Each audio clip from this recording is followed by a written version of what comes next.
Hey guys, tonight we're going to slide back into the soot-covered, waistcoat-buttoned, fog-snarled streets of Victorian Britain, where the coal is hot, the butter is suspicious, and you probably won't survive this.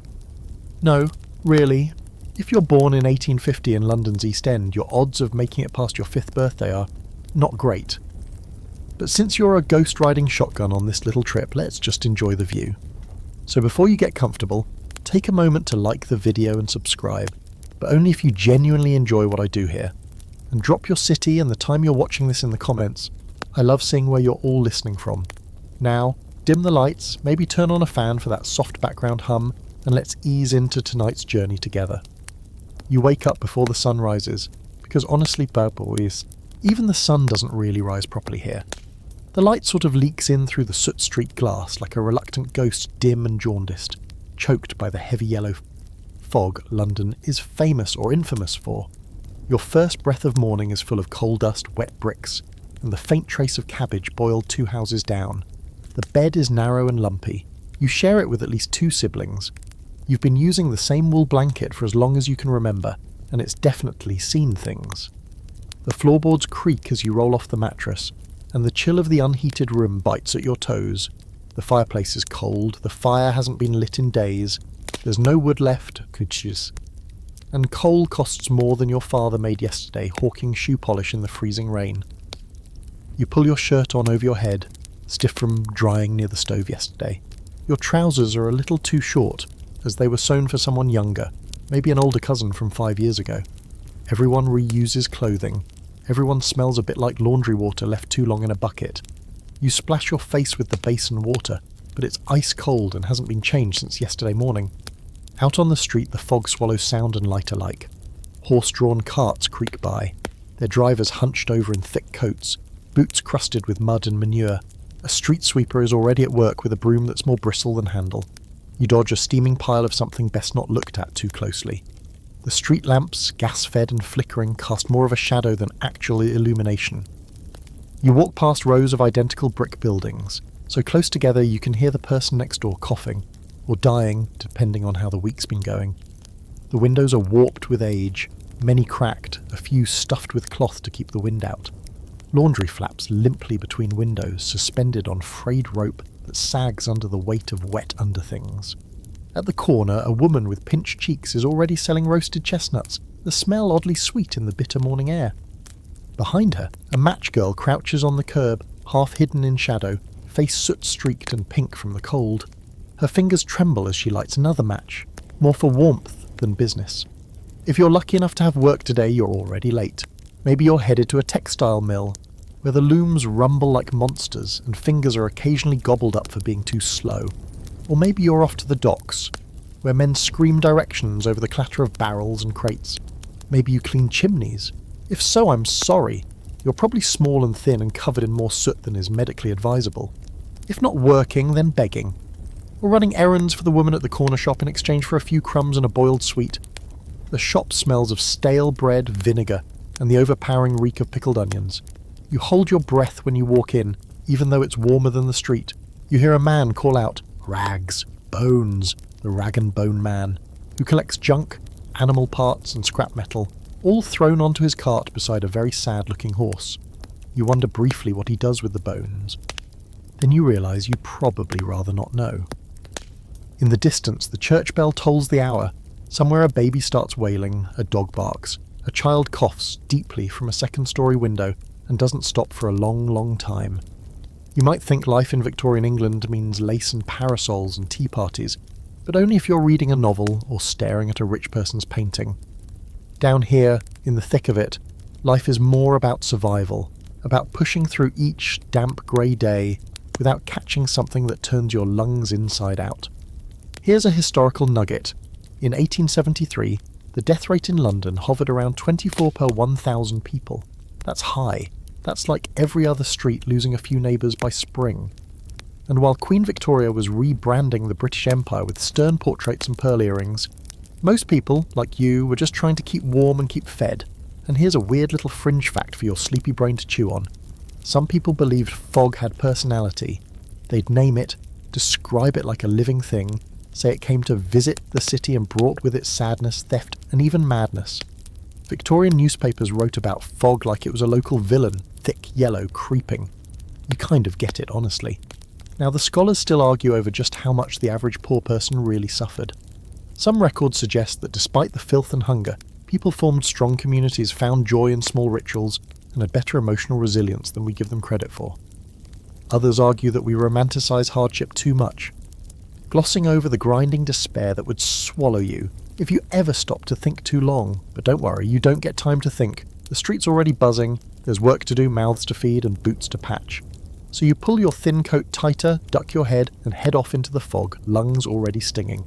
Another very normal morning. The first real decision of the day happens fast. Do you want to be cold and free or warm and suffocating? Because now it's time to get dressed properly, and that means layers. So many layers, all of them designed for a life where central heating doesn't exist and the idea of breathable fabric hasn't been invented yet. Your fingers, still stiff from the morning chill, fumble with your shirt buttons, and every item you pull on seems determined to itch, scratch, or strangle. Let's be honest, clothes aren't about comfort.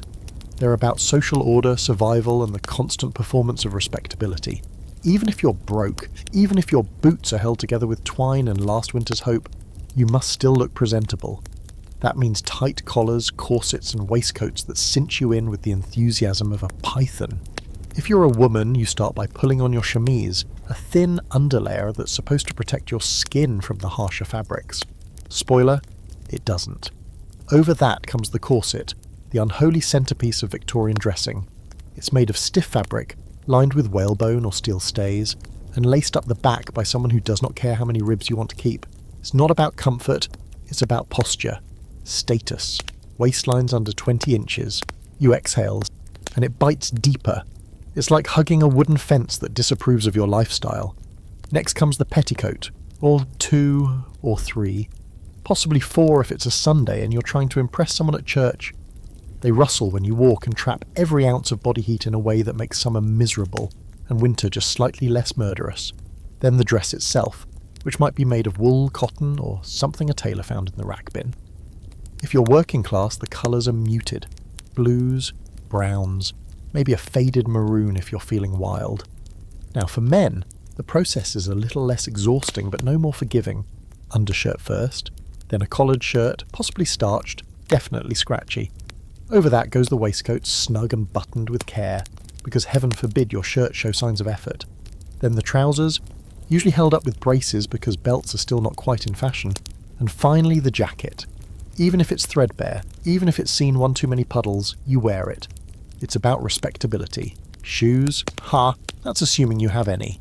If you do, they're likely stiff leather boots, hand-me-downs from someone with slightly different feet. If the soles are intact, you're lucky. If they leak, you're normal. Socks are optional or mismatched or darned into oblivion. And of course there's the hat. Hats are non-negotiable. Men wear flat caps, bowlers if they're lucky, or just wrap their heads in scarves to fake the look. Women wear bonnets or headscarves pinned carefully. Even children wear little versions of adult hats. If you leave the house without something on your head, you might as well announce you've lost all moral compass and possibly your mind. Under all these layers, your body just sort of disappears. Victorian clothing isn't about expression, it's about hiding your skin, your shape, your individuality. You become a silhouette, something generic and proper, a walking paper doll dressed by a society terrified of ankles. Here's a historical nugget. The average working class woman spent over 30 minutes just getting dressed. That doesn't sound like much, but remember, she's also feeding kids, lighting the stove, hauling water, and possibly sewing a patch onto her husband's only shirt at the same time. And if you were rich? Dressing was an event. It required a lady's maid, a specific order of garments, and a very dramatic standing pose while someone else did all the work. You'd just raise your arms and hope your corset didn't make you faint. Now here's the weird bit. In the late 1800s, there were actually underground societies, fashion reformers, who protested the restrictive nature of Victorian dress. They held secret meetings, passed around scandalous pamphlets, and even wore bloomers under loose tunics as a political statement. Imagine risking social exile just to breathe a little easier. Wild. And yes, there's still scholarly debate about just how universal these clothing norms really were. Some historians argue that many working-class women didn't even bother with corsets day to day, because they were too busy hauling coal or bending over a wash tub. Others claim that the pressure to conform was so intense, women would rather faint in the street than be caught without proper stays. It probably depended on your neighbourhood, your mother-in-law, and how many times you've been publicly shamed for showing your elbows. Either way, now you're dressed, or more accurately armoured. Your movements are a little stiffer. Breathing is a bit shallow, but you look decent, respectable, alive if slightly grey around the edges. You catch your reflection in a cracked bit of mirror on the wall, smudged face, sunken cheeks, eyes already tired, and try not to think about how heavy the fabric feels. Outside, the fog hasn't lifted. You open the door and the cold air bites into your eyes, but your clothes trap just enough warmth to get you to the next corner. A neighbour nods at you. You nod back because small gestures keep things civil. You hear someone swearing from an upstairs window. A child cries. A vendor hawks ribbons. Though no one's buying. Your boots clack against cobblestones slick with grime and melted frost. The wind whips at your coat and lifts the edge of your scarf. Somewhere in the distance a train whistles, and for a second you imagine what it would be like to ride it far away from here. But there's no time to daydream. You're dressed. You're presentable. You're out the door. And that's the first victory of the day. Breakfast, if you can call it that, is more about routine than satisfaction. You step into the cramped, dim kitchen space. Though kitchen is a generous word, it's really just one corner of the single-room home with a hearth and maybe a wooden table with a leg that doesn't quite reach the floor. The air smells faintly of smoke, mildew, and whatever was scraped together last night for supper. If you're lucky, someone's managed to boil some water already, and the tea, always the tea, is steeping in a chip pot that's older than you are. Victorian tea is non-negotiable. Even the poorest households scrounge for it. It's a comfort, a stimulant, and a ritual all in one cracked ceramic cup. It's not the fancy sort with cream and cakes that you see in paintings of drawing rooms with doilies and bored duchesses. This is industrial tea, cheap and dark, brewed strong enough to strip the lining off your tongue. You pour it into a mismatched mug, maybe with a dollop of watered-down milk if someone managed to afford it this week. Sugar? Only if it's been rationed carefully, or if someone traded for a few precious cubes from the corner shop. Alongside it, you might get a slice of bread. No butter. Unless it's butter, in the loose Victorian sense. Maybe a scrap of margarine, or rendered fat, or something spreadable that vaguely resembles dairy if you squint at it sideways. It's not uncommon for butter to be adulterated with chalk or mashed up potatoes to stretch it further. You don't ask what's in it. You just spread it thin and chew slowly. Sometimes there's porridge. Not the creamy, raisin-speckled kind you'd get in a charming countryside inn. This is more like grey glue, made from oats or barley or whatever grain was cheapest, stirred with water and a sprinkle of salt, though even salt's not a given. You eat it straight from the pot if the bowls haven't been washed yet, scraping the wooden spoon along the sides to catch the thickest bits. It sticks to your ribs and dulls the hunger just enough to get you to lunch. Which might be, well, nothing. The kitchen table, if you even have one, might already be surrounded by odd bodies. Siblings, parents, maybe a lodger if your family's taken one in to help cover rent. Space is tight, elbows bump, and conversation is minimal. It's too early for jokes, too cold for arguments, and everyone's already thinking about what needs to be done the minute they're out the door. Historical side note. Victorian breakfast varied wildly depending on your class. The wealthy devoured elaborate spreads.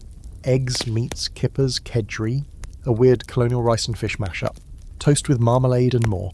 But for the working class, breakfast was cheap, filling and repetitive. Tea and bread were constants. Sometimes a slice of cheese, sometimes a leftover bit of boiled potato. Protein was a luxury. You glance out the window while you eat, watching as the fog thickens or thins, depending on its mood. Across the way, a woman beats a rug out her window with violent energy. A man stumbles past with a limp, carrying a bucket sloshing with something too dark to be water. Kids chase each other down the alley, laughing like they haven't realised yet that the world's broken. Your tea's gone cold, you drink it anyway. Waste not, want not. And here's your fringe fact for the day. Some people, especially in poorer districts, started their mornings with gin. Not as an act of rebellion, but just because water wasn't always safe and gin was cheap, strong and easily accessible. Known as Mother's Ruin, gin was blamed for everything from criminal behaviour to spontaneous fainting. Of course, it wasn't just the gin. It was also poverty, malnutrition, untreated illness and desperation, but gin made a convenient scapegoat. Scholars still argue over how widespread alcohol abuse really was in Victorian slums. Temperance activists painted a picture of entire neighbourhoods drowning in booze, while others argue the drinking was more moderate than the propaganda claimed. What's clear, though, is that for many people, a nip of gin, or a steaming mug of beer soup, yes, that was real, took the edge off cold mornings and empty bellies. You finish the last bite of toast, such as it is, and stack your dishes in the basin, where they'll sit until someone gets around to washing them, or until the pile collapses and forces the issue. There's no soap, just hot water and a cloth that smells faintly of mildew. You rinse your fingers, dry them on your shirt, and glance around the room for anything else to take with you, your scarf, a scrap of twine you use as a belt, maybe the apple core from yesterday's lunch if you didn't finish it. You're not full, not even close, but the routine matters. Eating something before you face the street again is a small win. A bit of warmth in the gut. A few calories for walking, standing, lifting, whatever the day throws at you. Outside, the streets are live now. Carts are rattling over the cobblestones, horses steaming with breath, shop shutters creaking open. The baker's already started selling yesterday's bread at half price, and the fishmonger is trying to disguise the smell of day-old cod with a bucket of ice. You step outside and tighten your coat. Your stomach growls again, but there's no use listening to it. Breakfast is over. Now it's time to earn your next one. You're 7 years old, and the idea of a childhood is mostly theoretical. There are no cartoons, no playdates, no scented markers or birthday party clowns, unless you count the drunk man juggling bricks outside the pub. Instead, you're expected to contribute. The sooner the better. The moment your hands can grasp something tighter than your mother's apron, they're ready for work. If you're a boy, you might be running down to the factory with your older brother, carrying a cold piece of bread in one hand and clutching your cap to your head with the other. If you're a girl, your day could start by filling a basket with matches, flowers, or little paper fans to sell on the street. It doesn't really matter what you sell, as long as someone gives you a coin for it, or at least doesn't chase you away with a broom. There's no school today, or any day, unless your family is exceptionally lucky or dangerously idealistic. Some children do go, especially after the 1870 Elementary Education Act, but school costs money, and your family needs pennies more than they need poetry recitation. So you lace up your worn-out boots, or maybe wrap your feet in rags if the boots have finally given up, and head out. Factories are terrifying and thrilling all at once. They rumble like beasts, full of gears that bite and floors that shake. The foreman yells, always yelling, and the other workers, older boys, women with hunchbacks and blank eyes, rarely speak unless it's to snap. You're fast, and you're small, and that's exactly what they want. You can fit under the machines. Reach the gears, retrieve the cotton thread that slipped free, ducking between pistons while everything's still in motion. One mistake and that's it. A finger gone, a hand crushed, maybe worse. But the fear fades by lunchtime. There's no room for panic. Just rhythm, in and out, duck and grab. The noise becomes part of your heartbeat. The smoke part of your breath. You grow up fast here. If you're lucky enough to avoid the factory, say, if you're not quite small enough anymore, or if the work's been slow, maybe you're out selling instead. You join the other costermongers, a fun word that just means street sellers, and your job is to shout louder and faster than everyone else around you. You belt out lines like flowers fresh or matches for a penny in a voice already hoarse from last week. Sometimes you sell what your family made the night before. Paper roses, ribbon, bookmarks, dried lavender stuffed into little pouches. You learn tricks like following wealthier women from the grocer to the carriage, hoping your pitiful sin stare earns you a coin, or pretending to cry if a policeman is nearby. Sometimes he'll toss you something to get you to move along. It's not honest work exactly, but it's work. That's about all that matters. Now here's a historical fact. By the mid-1800s, 1 in every 5 children in Britain was employed. Not just doing chores, working.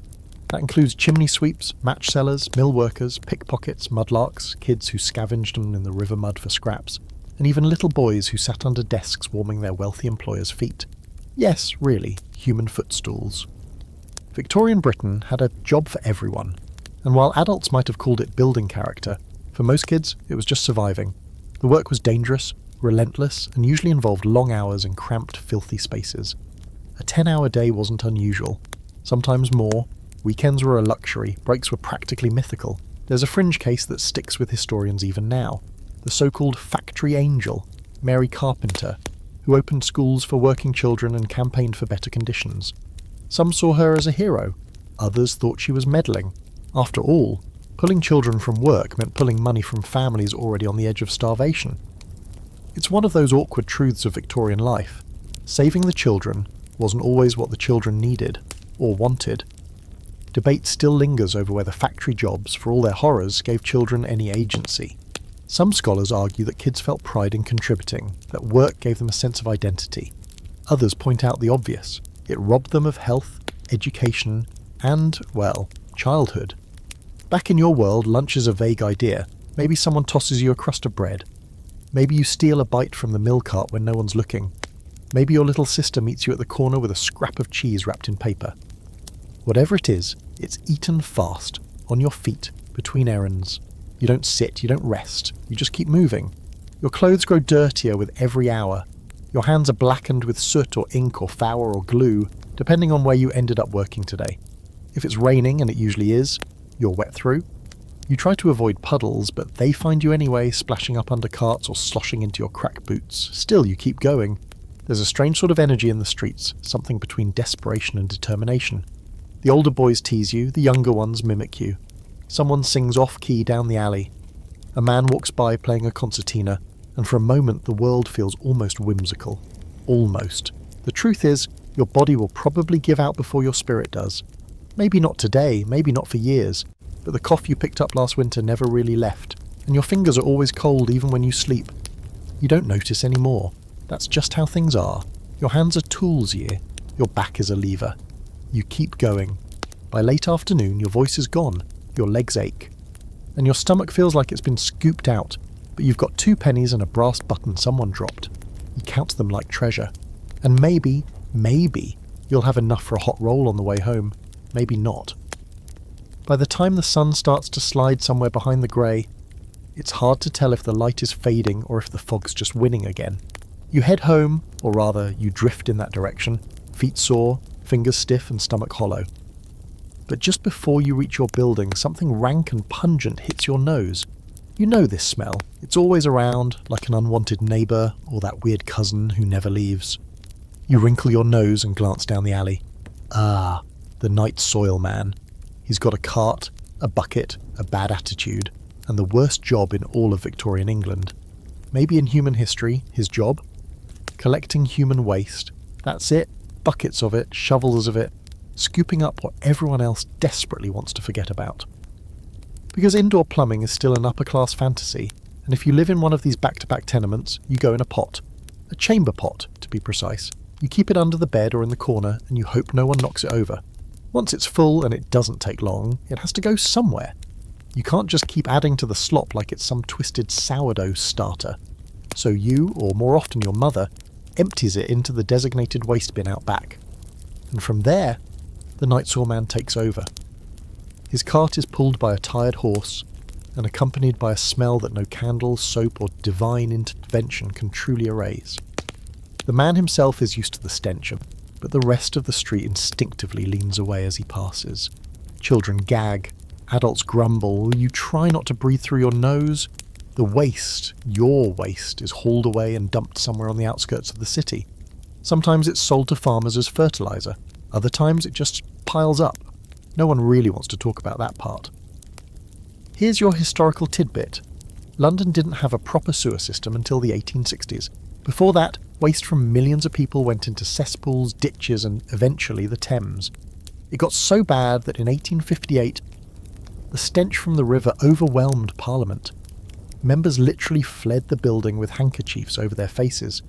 The newspapers called it the Great Stink. This actually led to political action, because apparently nothing motivates Parliament quite like the smell of human despair. And if you're curious, yes, this system led to disease.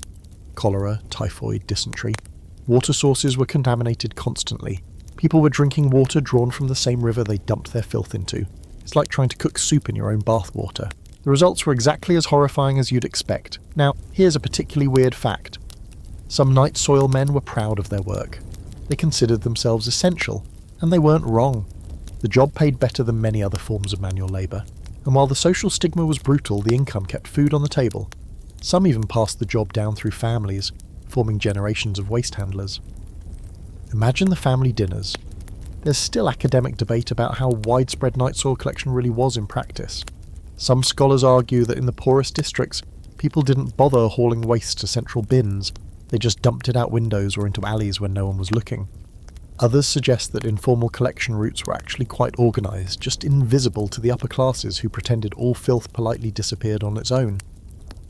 Back in your world, you shuffle past the cart and try not to inhale too deeply. You've learned to identify different smells: boiled onions, coal smoke, horse dung, and now the unmistakable tang of human waste. It's oddly grounding, in a bleak sort of way. This is the scent of survival. It tells you who has plumbing and who doesn't, who's home, who's sick, who's forgotten to clean their chamber pot. Again, as you turn the corner toward your tenement building, you see a stream of brownish water trickling along the gutter. You don't ask what's in it, you just step over it. At the door, a child you sort of know is poking a dead rat with a stick. He doesn't look up, you nod at him. He nods back. It's weirdly comforting.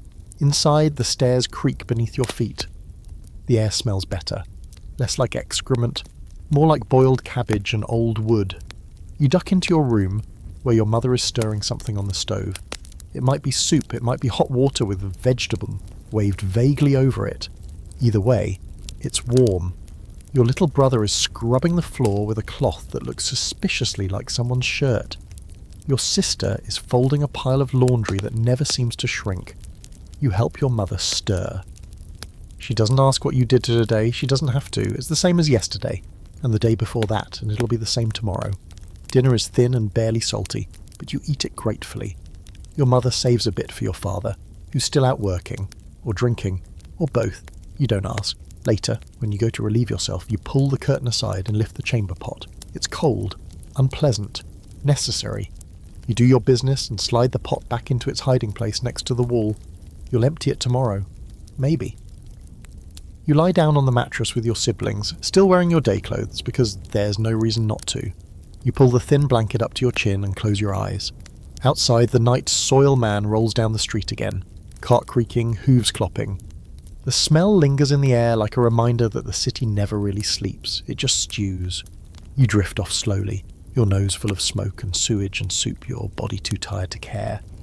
You wake up to the sound of coughing, not yours, not this time, but your sister's, dry and relentless from the corner of the room. She pulls the threadbare blanket over her head and tries to quiet it. You pretend not to notice. Coughing doesn't mean rest or recovery. It just means another day of pushing through. You stretch your arms, already sore from yesterday, and hear the familiar pop of your shoulder.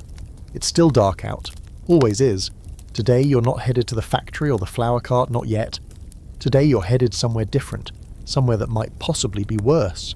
School, but only if your family can afford the penny fee, and if your shoes are in good enough shape to make the walk without cutting your feet.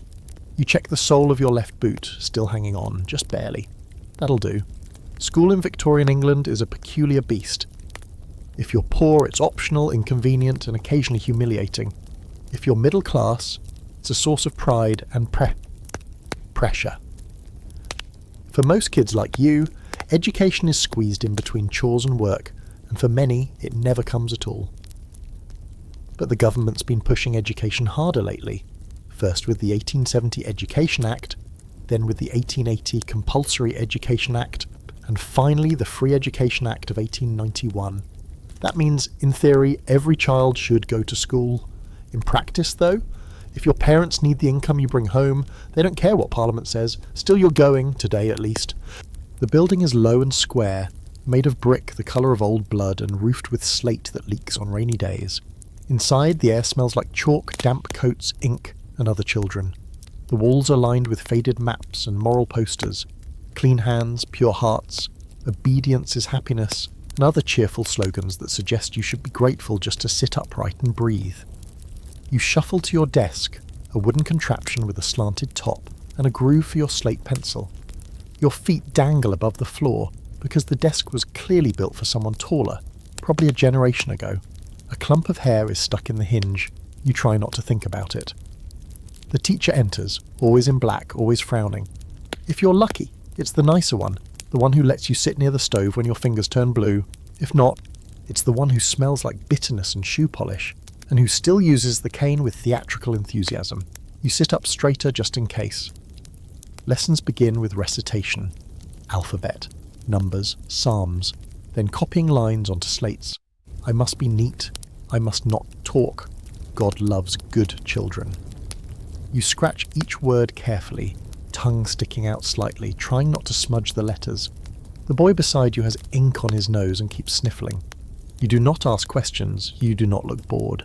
Looking bored earns you a rap on the knuckles and a note sent home. Notes home are trouble. Here's your historical fact for the day. Victorian education for the poor was largely designed to produce obedient workers. The curriculum focused on the 3 R's, reading, writing and arithmetic plus moral instruction. Critical thinking? Not a priority, neither was creativity. The point was to make you useful to employers, quiet in church and grateful for bread. And here's a strange fringe twist. Some of the earliest working class schools were sponsored by factory owners. Not out of kindness, but to keep children too tired or too indoctrinated to protest low wages. They believed a little learning, carefully controlled, would make better workers. But not too much. Education was like steam power, useful in moderation, dangerous in the wrong hands. Of course, some scholars today argue that even this limited education offered real opportunity. Literacy opened doors. Reading gave kids access to a world beyond soot and soup, and despite all the flaws in the system, there were teachers, some of them, who genuinely cared, who slipped books to their brightest students, who taught poetry even when it wasn't in the manual. But in your case, the book is falling apart. The cover is missing. Half the class shares it, squinting over the same tattered page. You get to read a paragraph about rivers, then one about Roman centurions. You imagine what it might be like to wear armour instead of wool, to ride a horse instead of chasing one out of your yard. Midday, there's a short break. No lunch provided, not unless you count the thin gruel offered once a week if the church is feeling generous. Most children bring whatever they can. Stale bread, a bruised apple, a lump of cold porridge. You unwrap your slice of bread and chew slowly, watching the older boys play a rough game of football using a bundle of cloth. One of them falls hard and limps off. No one helps, you don't either. He'll walk it off, or he won't. After lunch, it's back to copying, then catechism, which means memorising religious answers to questions you barely understand. Finally, a song, something patriotic and tuneless. You mouth the words, hoping the teacher doesn't notice how little you care about Rule Britannia. Your legs ache from sitting still. Your back is sore from leaning over the desk. School ends with a chorus of scraping chairs and shuffling boots. You file out, nodding politely at the teacher, who doesn't look up from her ledger. Outside, the light is already fading. Your stomach grumbles. Your hands are cold again. But you learned a few new words today. Tributary, discipline, obedience. Whether you remember them tomorrow is anyone's guess. Walking home, you pass other kids who didn't go to school today, mudlarks and chimney sweeps. Flower sellers with their baskets already empty. One of them recognises you and calls your name. You wave but don't stop. You're tired and there's work to do. Homework maybe, or helping your mother, or hauling water from the pump down the road. You're not sure if school will change your life. You're not even sure you'll go tomorrow. But for today at least, you sat at a desk. You wrote words in chalk. You raised your hand once. And for a moment, when the teacher wasn't looking, you looked out the window and imagined what it might be like to live somewhere green, somewhere quiet, somewhere with plumbing. Saturday arrives with the same grey sky and bitter chill as every other day. But it feels different somehow, less urgency, more steam. You can hear it before your eyes even open. The wet slap of fabric, the splash of water in buckets, the rhythmic thudding of laundry pounded against stone. It's wash day, which in your household means a half day of chaos, one bruised knuckle, 2 burned fingers, and a whole lot of yelling over boiling water. There's no modern washing machine humming in the corner, or gentle detergent that smells like mountain breeze. No dryer sheets, no spin cycle, no delicate setting. In fact, the entire process feels like a punishment designed by someone who really hated fabric. You swing your legs out of bed and immediately step on a wet sock. Someone's already started without you. Wash day usually happens in one of 2 places: your own kitchen, if you're brave or poor enough to wrestle it in-house, or more commonly, the public wash house. Your family's going to the latter. It's cheaper than hiring a laundress and only mildly less humiliating. You gather up armfuls of clothes, stiff with filth, damp with whatever was dripping from the ceiling last night, and stuff them into a burlap sack that leaks suspiciously. The wash house itself is a squat brick building that always smells of mildew, wet wool, and something faintly metallic. Inside, it's a different world. It's hot, really hot. The steam hits you like a wall, immediately fogging your glasses if you had any. Water drips from the ceiling. The windows are constantly fogged up, etched with the fingerprints of bored children and impatient husbands. You claim a wooden bench, 2 buckets, and 1 wash tub. No reservations, no privacy, no mercy. Around you, the place is alive with the sounds of soaking, scrubbing, wringing, and gossip. Women shout over the roar of copper pots bubbling on iron stoves, their sleeves rolled up, aprons soaked through, arms red from the heat. Children run between their legs, sliding on the wet stone floor. Somewhere someone is singing a raspy hymn about better days or a bawdy tune that earns a few scolding glances. You help by fetching water from the new communal pump, which spits and groans before finally surrendering a stream of icy liquid. You haul the bucket back with both hands, nearly sloshing it over your feet. Your mother nods approval but doesn't stop scrubbing. Her hands are raw. Her hair clings to her face. She's been at this since dawn. The first step is soaking. Clothes are dumped into wooden tubs filled with hot water and lye soap, homemade or bought depending on the week's luck. Then comes scrubbing, which involves a washboard, relentless friction, and a lot of muttered curses. Shirts, petticoats, socks, drawers, it all goes under the board. You scrub until your knuckles bleed. Then comes wringing, which is worse. The heavy iron wringer stands like some medieval torture device, 2 rollers and a crank. You feed clothes through, twisting the handle until the water squeals out. The machine fights back. If you get your fingers caught in it, you'll remember it for the rest of your life. After wringing, the clothes go out to dry. If it's not raining, and when is it not, you hang them in the communal yard, lines crisscrossing like spiderwebs above your head. But on days like today, you settle for stringing them indoors, across rafters, over chairs, along windows. The entire house becomes a forest of flapping, dripping fabric. Everything smells of soap, coal, and damp wool. Here's a bit of history for you. Victorian wash days were notorious for their intensity. They were often considered the hardest day of the week, especially for working-class women who did laundry for both their own families and for wealthier households. Some women made their entire income this way, hauling water, boiling linen, scrubbing stains from silk petticoats they could never dream of wearing. It was exhausting, repetitive, and backbreaking, and it was almost always women's work. Now, for a strange little fringe detail, some wash houses had rules about talking. No idle chatter, no gossip, no wasting time. Of course, these rules were rarely enforced, and in reality the wash house often became the social hub of the neighbourhood. Secrets were spilled with soap. Affairs were discovered through lipstick on collars. Feuds were born over who stole whose laundry peg. Some historians call it the steam room of the working class, part sanitation, part therapy session. There's still debate among scholars about the emotional toll of wash day. Was it a form of silent suffering, a thankless, endless loop of domestic servitude?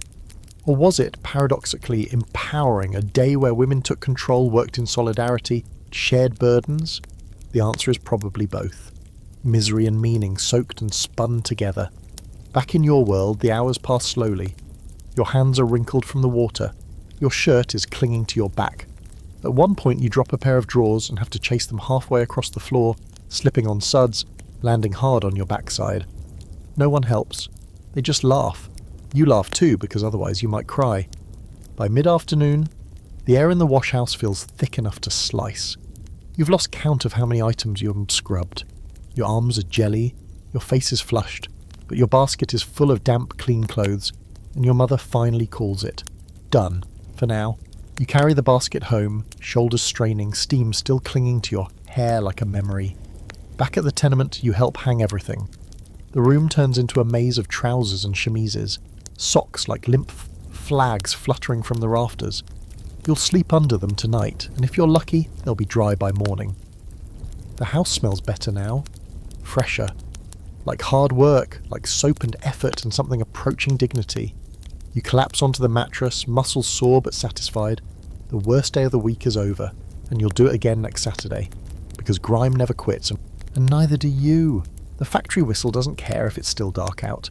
It screeches like a wounded beast, splitting the air before dawn even dares to stretch across the sky.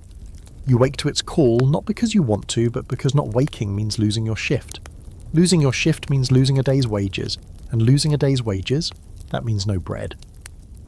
So you sit up, rub your eyes with grimy knuckles, and swing your feet to the floorboards, already cold as stone. Your hands are still sore from the washhouse yesterday, skin tight and cracked around the knuckles, but it's back to work today. If you're small and quick, maybe you're back at the mill, dodging machinery that doesn't care about your size or age. Or maybe you've found a spot in the boot factory down on Water Street, where the air smells like glue, sweat and wet leather, and your job is to nail soles to heels over and over until your thumb goes numb. You arrive with dozens of others, all shuffling in through the same iron gates. The building looms like a prison. Grey stone, narrow windows, black smoke belching from its rooftop stack. Inside, the machines are already humming, a monstrous chorus of gears, belts and pistons.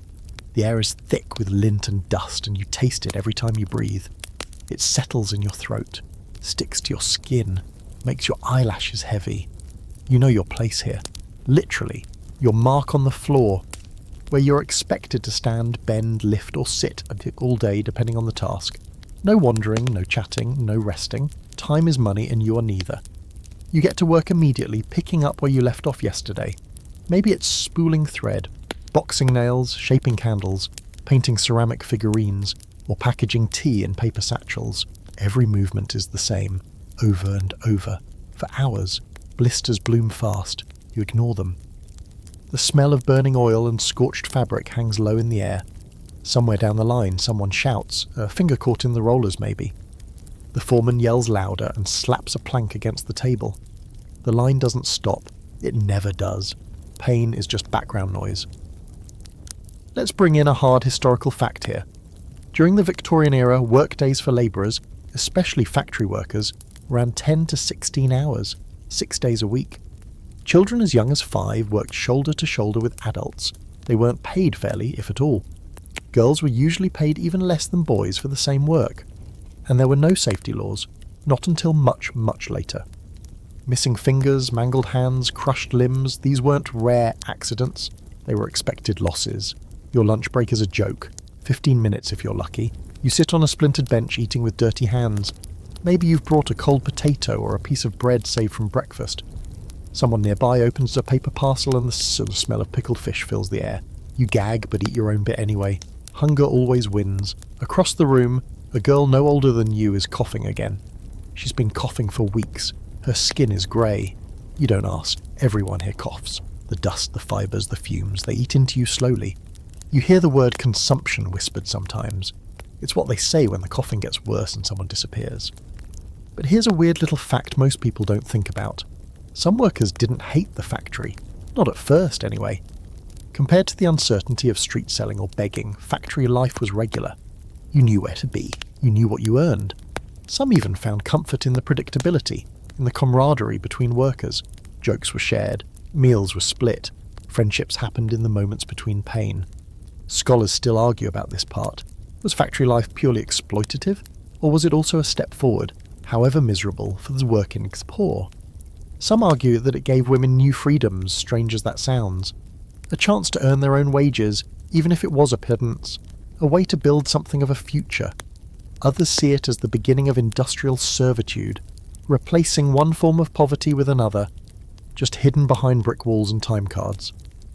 By afternoon, the noise inside the factory has become something you no longer hear. Your body moves automatically. Your fingers know the routine. You've stopped blinking at the soot. Your only concern is the clock. How much longer until you're released from this place? But time moves slowly when your back aches and your stomach's empty. The machines never tire. They never slow down. They don't care if you're cold or hungry or bleeding. They just demand. When the whistle finally blows again, it's not a relief. It's just a pause. You've survived the day, that's all. You line up to leave, pass under the eyes of the foreman who doesn't know your name, and step out into the evening air that's somehow still full of smoke. Your hands are sore, your shoulders are wrecked. You're 12 years old, or maybe 15, or maybe younger. It's hard to say anymore, but your body feels older than your father's. You take your wages, if you're lucky, a few coins, and tuck them into your boot where no one can snatch them. You don't talk much on the walk home. No one does. Everyone's exhausted, hunched over like empty empty sacks. The younger kids kick pebbles. The older ones light matches or lean against walls to rest before the next chore. At home, your mother asks if it was a good day. You shrug. No missing fingers, no burns, no extra hours. That counts as good. Dinner is a thin stew. Maybe someone brought home a bone from the butcher's sweepings. You eat in silence, your hands trembling slightly with fatigue. You stare into the fireless grate. The coals ran out yesterday, and the money's going to bread first. You fall asleep quickly tonight, curled up beside your siblings in your still damp shirt. Your dreams are strange, full of clanging metal and voices that echo like they've been trapped in your skull. You dream of running machines, of smoke, of hands that no longer work. And then the whistle screams again.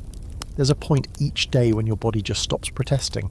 Not because the pain's gone, but because it's become part of the background noise, like the clatter of carts in the street or the shouts of market sellers echoing off the walls. Today, as the fog begins to thin ever so slightly, and the chimneys cough their first black plumes into the sky, you find yourself shuffling down the street again, though this time you're dreaming not of rest, but of a cup of tea. Not a full meal, not a thick stew or roasted anything. No, you've set your sights low, you want tea. Just a small cup, hot, sweet, and strong enough to revive your soul, or at least keep your eyelids from welding shut. Because for all its miserable drudgery, Victorian life clings fiercely to tea like it's the last luxury left in the world. And in some ways, it is. You duck into the corner shop, a cramped little place that smells like dried herbs, spoiled vinegar, damp paper and mice. The bell above the door jangles half-heartedly. Shelves sag with tins of loose-leaf tea, wrapped sugar cubes, dusty bottles of something called tonic, and the occasional jar of something pickled that doesn't look safe to eat. The shopkeeper eyes you from behind the counter, eyebrows raised, fingers smudged with tobacco. He doesn't say a word, but you know the rules. Pay or get out. You fish a penny from your coat pocket, still damp, still warm from being pressed against your hip, and hand it over. In exchange, you get a scoop of loose tea leaves wrapped in paper, and if you're lucky, a sugar lump that's more grey than white but still passes as sweet. Back home, the kettle sits cold on the grate, but someone's already stuffed a few twigs and coals in the stove, trying to coax it to life.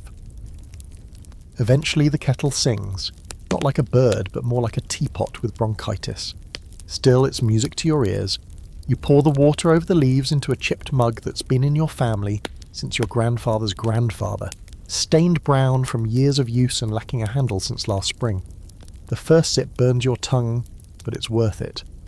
The bitterness hits first, sharp and earthy, then the warmth spreads down your chest like a hug from the inside out. If you've managed to get some sugar in there, the sweetness cuts through just enough to give your brain a little jolt. You feel more awake already, a bit more human. Here's your historical bit. By the mid-1800s, tea had fully entrenched itself in British life, not just for the middle and upper classes, but for the working poor as well. It was cheap, thanks to colonial imports, and caffeinated, which helped people survive long days on little food. Tea wasn't just a drink, it was fuel, a morning ritual, a midday pick-me-up, and a comfort when nothing else could be afforded. Workers brought flasks of it to the factory. Mothers poured it into cracked mugs for breakfast. It was boiled black and bitter, often reused 3 or 4 times. The phrase, "a nice cup of tea," became a form of emotional first aid. But here's the kicker, sugar. The entire Victorian tea obsession came laced with the darker truth of empire. Sugar, like tea, came from abroad, often grown and harvested by enslaved people, or those only barely free in British colonies. Every sweet sip carried the weight of that exploitation, and the working class, often unknowingly, became daily participants in a global economy built on brutal foundations. And now, something delightfully weird. There were people who believed tea had moral consequences. Doctors and clergymen alike issued dire warnings about tea poisoning, claiming that too much tea would make women hysterical and children lazy. Some even claimed that tea, especially when consumed with sugar, led directly to crime. There were pamphlets, public debates, a lot of very serious men having very serious concerns about very ordinary drinks. Of course, modern historians now argue over whether tea helped or hurt the working class. Was it a pacifier, keeping people docile and content with their grim conditions? Or was it a small but real source of dignity? A way to hold on to humanity in a world that barely acknowledged their existence? It probably depends on the day, and how strong the tea was. Back in your little flat, the kitchen fills with the smell of overbrewed leaves. Your mother pours a cup for herself, sighs into the steam, and takes a long sip before even speaking. Your siblings are already huddled around the table, dunking crusts of bread into their cups to soften them. This is breakfast, lunch, and sometimes dinner, depending on how the week's gone. You remember when you were small, before you understood how money worked, you thought tea just appeared, like rain or fog. That there was a never-ending supply, now you know better. You've watched your mother haggle over the price of a £1/4 at the shop. You've seen her stretch a bag of sugar for a full week, measuring each spoonful was gold dust. You've caught her rinsing out the used tea leaves to make second brew, bitter and weak but still warm. The kettle clinks back onto the grate. You wrap your hands around your cup, careful not to burn your fingertips again, and take another sip. You close your eyes. For a few minutes, the world doesn't feel like it's pressing down on you. The cold is still there, but distant. The hunger still gnaws, but more politely. You sit quietly, listening to the small sounds of your family at tea. Slurps, sighs, the scraping of mugs. No one talks much. They're all soaking in the warmth, not just of the liquid, but of the moment. This is one of the few rituals you have left that isn't entirely about survival. It's about pausing, breathing, sitting in something that resembles peace. Outside, the fog is lifting slightly.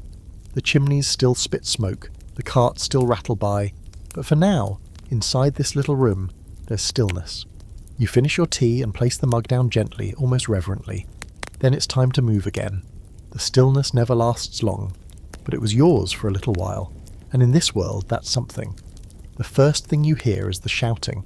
It rises above the normal street noise like a flock of angry birds, all squawking over each other, each voice louder than the last. You push open the tenement door and step out into the narrow mud-slicked lane, just as someone hollers, "Hot pies!" "2 a penny," from across the street. A second later, another voice chimes in, "Lavender, fresh lavender." Then, without pause, "Eels alive, eels alive, oh." You're surrounded before you've even taken 5 steps. The street is full of motion, faces, hands, baskets, carts, umbrellas, and always voices. Victorian street sellers don't have shops. They are the shop. They carry their entire business on their backs, in crates or slung from shoulder poles, calling out what they've got in sing-song chants that could wake the dead. Some of them do wake the dead, judging by the groans of your neighbour trying to sleep off a late shift. You weave between vendors like a fish in a crowded stream. There's the woman with a wooden tray of bootlaces and pins, her cry so rehearsed it sounds like a song. A boy, probably younger than you, pushes a wheelbarrow full of roasted chestnuts that smell sweet and smoky in the morning fog. Then a man with greasy hands shows off a pile of jellied eels, wriggling faintly in their gelatinous bath, daring someone to make eye contact. You spot a flower girl near the corner, same one as always, with her curls tucked under a shawl and her fingers raw from cold. "Posies, miss," she offers, even though you're no miss and she knows it. You shake your head. Not today. She smiles anyway. Salesmanship matters. One man walks the length of the street dragging a box behind him, full of used books, announcing it is wares like a prophet. Words for your mind, escape for your soul. You don't have a penny for that kind of escape, but you'd trade a week's worth of crusts for one good story. You watch the cart roll away and the wheels squeaking over cobblestones. Here's your historical bit. By the late 19th century, London had tens of thousands of street sellers, each one carving out a patch of pavement and a livelihood in a city that didn't really care whether they lived or died. These weren't people selling out of whimsy or hobby. These were survivors. Every cry, every call, every pitch had been sharpened by desperation and repetition. The cries themselves became so familiar that they were printed in books, mimicked in plays, and remembered as part of the city's heartbeat. You hear them again now. Ripe apples, bruised but sweet. Muffins, crumpets hot.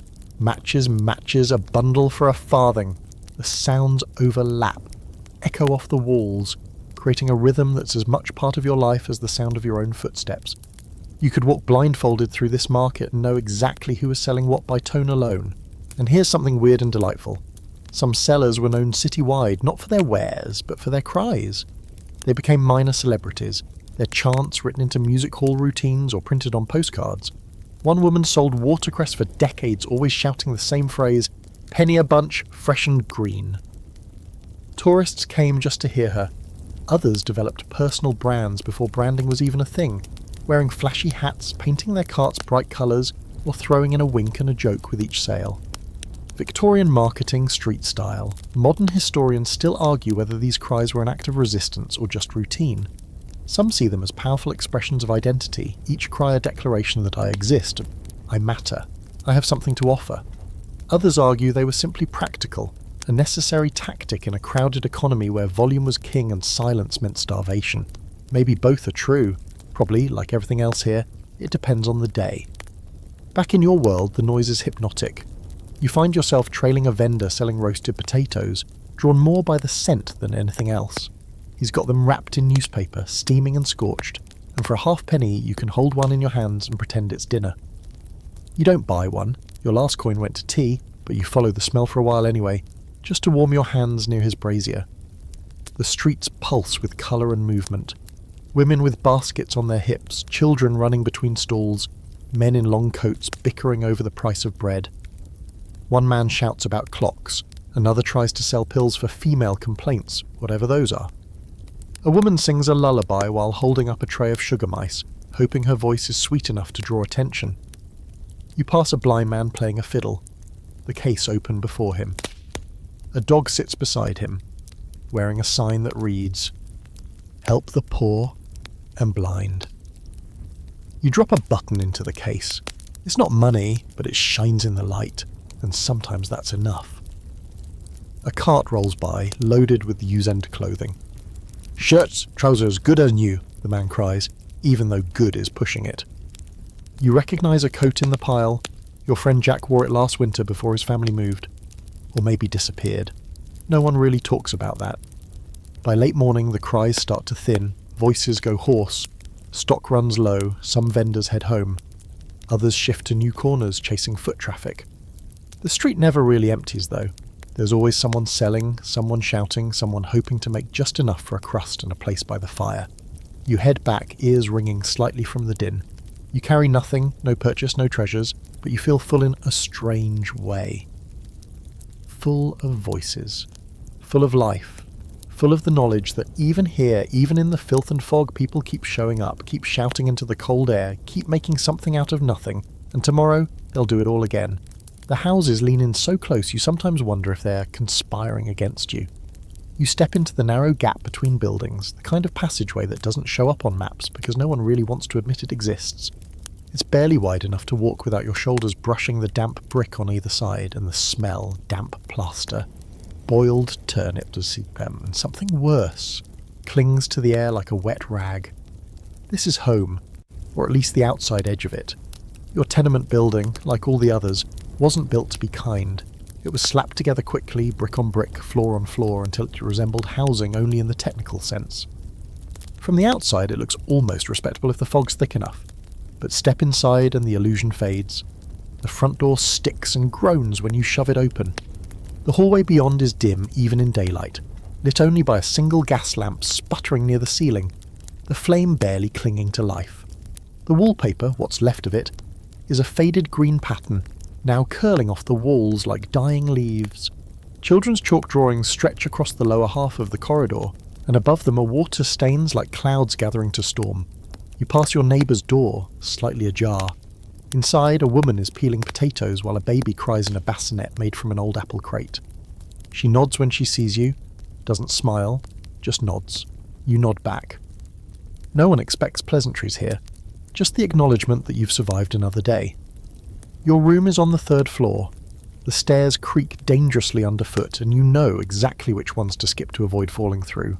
A rat darts across the landing. You don't even flinch. If it's small and moves fast, it's not your problem. It's the slow, bold ones you need to worry about. Inside your room, the air is marginally warmer, only because someone's managed to light a fire using old chair legs and scrap paper. It still smokes more than it burns, but you can feel the heat if you sit close. The room is crowded. One mattress on the floor, a chip table, 4 chairs that don't match, and a cupboard that smells faintly of mould and secrets. You share this space with your entire family, maybe 5 people, maybe more depending on who's in work and who isn't. Privacy is a myth, and you've long since stopped caring who sees you in your underclothes or hears you crying in your sleep. Everyone hears everything. The walls are so thin you've had full conversations with your neighbour without either of you opening your doors. Here's your historical fact for the day. By the mid-1800s, London's population had exploded, cramming millions into spaces meant for thousands. Tenement housing became the norm for the working class. Whole families lived in single rooms, often with lodgers crammed in for extra income. Sanitation was an afterthought. Plaster cracked, pipes leaked, windows didn't open or didn't close. Life indoors wasn't much cleaner than the street. The soundscape of home is constant. A baby wailing somewhere below, a couple arguing next door, their voices muffled but clearly escalating. Someone stomps across the ceiling above, then silence, then another baby, then a door slams. You can follow your neighbours' entire daily routines without ever seeing their faces. And here's something odd. Some Victorian landlords actually considered these slums improvements over older housing. These model dwellings were supposed to be modern, efficient, a step forward for the poor. They included shared courtyards, indoor pump water, even toilets, sometimes one per floor if you were very lucky. But improvement is relative when the toilet is always broken, the water tastes like iron, and the stairwell smells like it's fermenting. There's still debate about how bad it truly was. Some scholars argue that tenement life was unbearable, dehumanising, filthy, and physically dangerous. Others suggest that the communities formed within these spaces offered us a kind of social resilience. That despite everything, people found ways to live with dignity. It's probably both. Misery and solidarity rubbing elbows in the same damp room. You go to the window, such as it is. The glass is fogged with condensation, scratched, and covered with a cloth in winter to keep out the cold, but you peel it back for a second. Across the alley, you can see straight into someone else's life. A man shaving in the reflection of a soup pot lid. A woman hanging laundry on a string tied to the window latch. A kid picking his nose with focus so intense it borders on artistic. The houses are so close together you can hear someone brushing their teeth 2 floors down. You can hear someone wheezing in their sleep. You can hear the clink of a spoon against a bowl, the unmistakable sound of someone trying to scrape a meal from very little. Dinner in your room tonight is thin stew again. Always stew. Always a little waterier than you'd like. You gather around the table, some on chairs, some on the floor, and pass the bread. There's never enough, but you get a piece, soak it in the broth and chew slowly. You don't talk much, everyone's too tired. The fire spits. A piece of wood collapses into ash. Later the mattress is rolled out, blankets shared. Feet tangle, elbows poke, someone snores, someone coughs, a baby cries again. You stare at the ceiling, counting the cracks, tracing the mould patches like constellations. The room smells of people, not unwashed exactly, just lived in. Coal smoke, boiled onions, damp wool, and something else. Something human. You're used to it. It's the smell of your life. Outside, the tenement walls hold you in, so close you can feel the house breathing.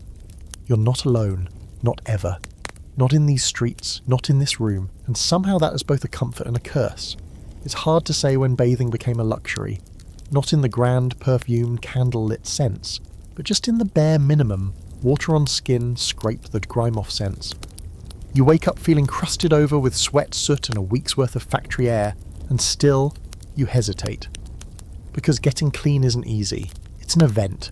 It's an ordeal. And in most Victorian homes, especially yours, it's not something you do daily, or even weekly.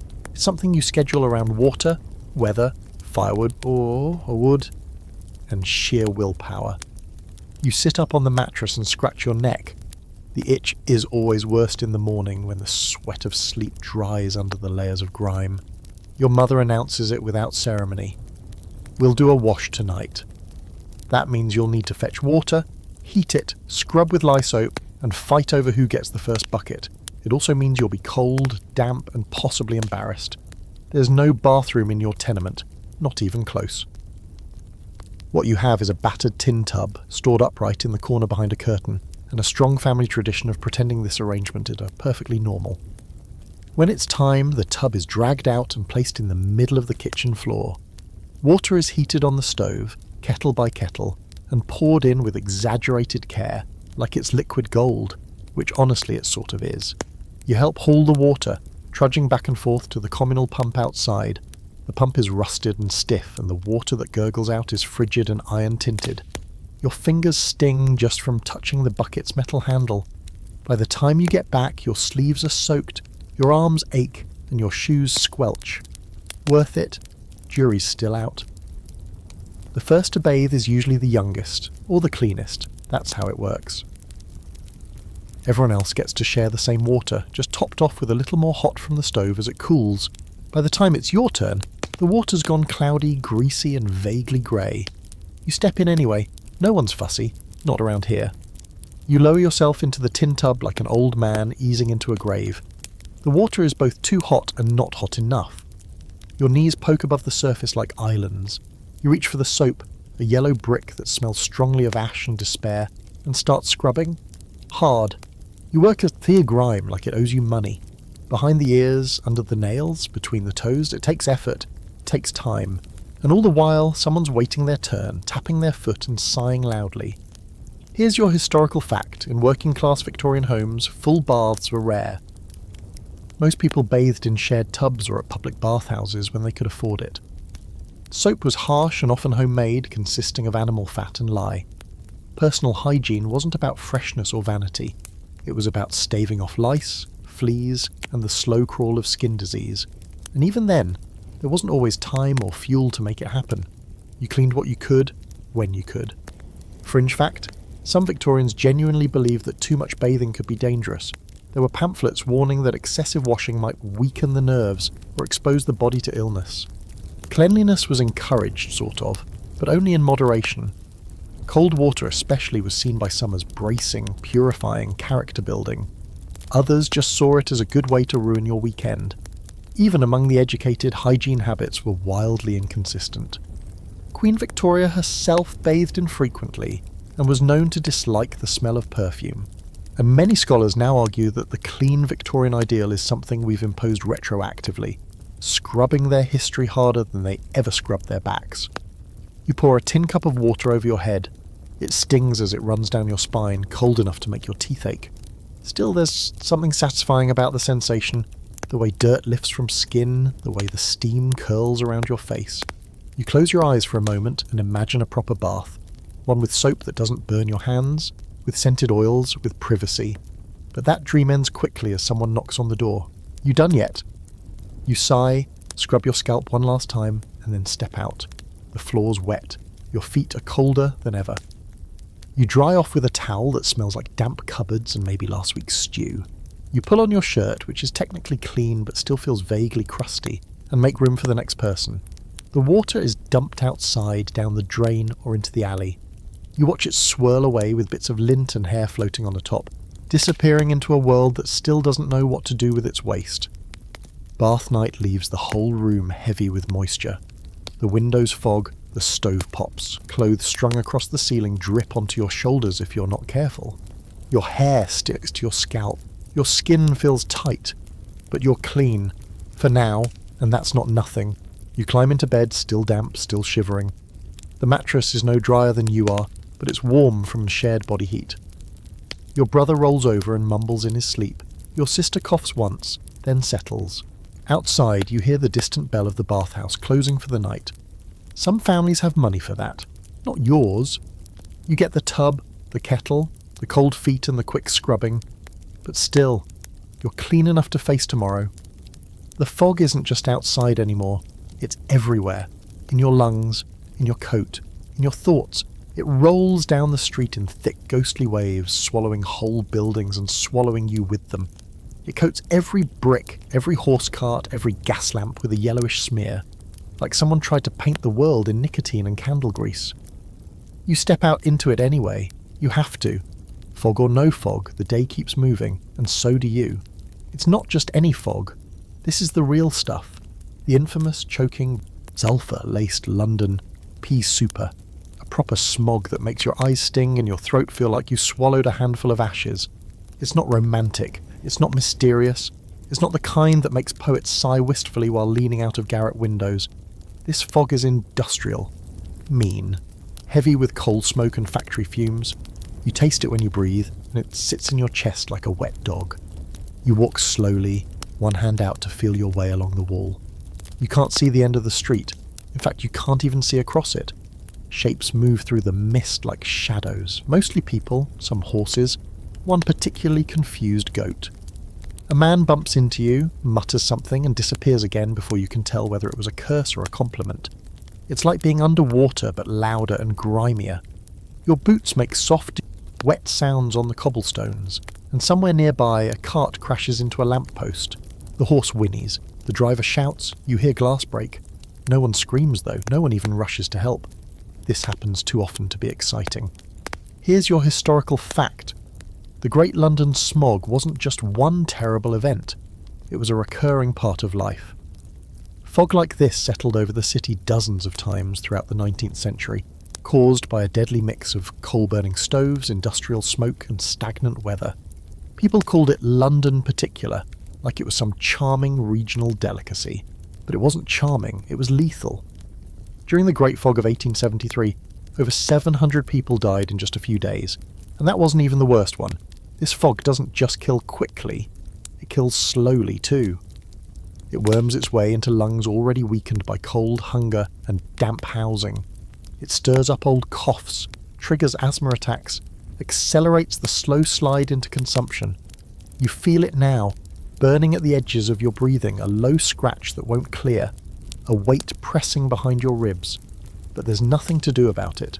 You keep walking, you pass a newsboy selling papers from behind a cloth over his face. He's cut holes for his eyes. The headlines flap in the foggy wind. More factories shut down by smog. Train delays expected. Doctors warn, stay indoors. As if anyone has that luxury. As if the city waits for clear skies. You reach the bakery, or what you think is the bakery, based on the faint smell of burnt crust and yesterday's yeast. Inside, the windows are steamed up so badly the whole shop looks like it's in hiding. The baker's wife hands you a loaf with her sleeve over her mouth. She doesn't speak. No one does, not much. Breathing is hard enough. And now for a strange little fringe fact. During particularly thick fogs, people started wearing improvised masks, scarves, rags soaked in vinegar, even sponges tied to their faces. They called them anti-fog respirators, and while they didn't work well, they at least gave the illusion of doing something. Wealthier folks had carriages with glass covers, the poor had hope and handkerchiefs. Some historians argue the fog shaped the very character of the Victorian city, that it changed how people moved, how they worked, how they saw the world. There are claims that crime spiked during foggy days, with thieves using the low visibility to slip in and out of homes unnoticed. Others say that's exaggerated, that most crimes still happen in plain view, fog or not. What's certain is that the fog became part of the city's personality. Murky, mysterious, chokingly alive. You take the long way home because the short way has disappeared. The fog has swallowed entire alleys, turned buildings into silhouettes and people into whispers. You pass a lamplighter struggling to ignite his torch, the flame instantly dimmed by the thick air. He curses softly and moves to the next one. Back at your building, the fog has crept inside. It seeps under doors and through cracked window panes. You find your way up the stairs by touch, counting each step, fingers brushing against the cold, damp wall. The stairwell smells like wet wool and coal smoke. Same as usual, just heavier. Inside, the room is full of haze. The fire crackles, but the smoke doesn't rise. It just pools around the ceiling, adding to the blur. Your mother wraps a scarf around her mouth and gestures for you to sit. The bread you brought is shared silently. The taste is dull today. Maybe from the fog, maybe from the same ingredients you've eaten for months. You chew anyway. Later you sit by the window and watch nothing. There's nothing to see. The world has vanished into a thick yellow smear. You can barely make out the flicker of the gas lamp outside, burning like a forgotten star in a sky that never ends. You go to bed with the taste of soot still in your mouth, your lungs tight, your breath shallow. You dream of blue skies, of fields with clean air and wind that doesn't sting. And then you wake up, and it's still there, the fog, waiting for you. Sunday mornings begin with an entirely different kind of pressure. The pressure to look clean, sound pious, and pretend, just for an hour or two, that your life isn't entirely falling apart. Church day. You'd almost prefer the factory. Almost. You wait till your mother already bustling around the room with a half-damp shirt in her hands, waving it near the fire to finish drying. She's muttering under her breath about scuffed boots and torn stockings, while your younger sister sobs quietly, because her only dress still has yesterday's porridge on it. The place smells like starch, smoke and anxiety. You sit up and start the slow process of transforming yourself into someone respectable. Church clothing isn't extra, it's repurposed. It's the same garments, scrubbed harder, stitched roughly, and rearranged to look a bit less like you just spent the week sleeping on a damp floor.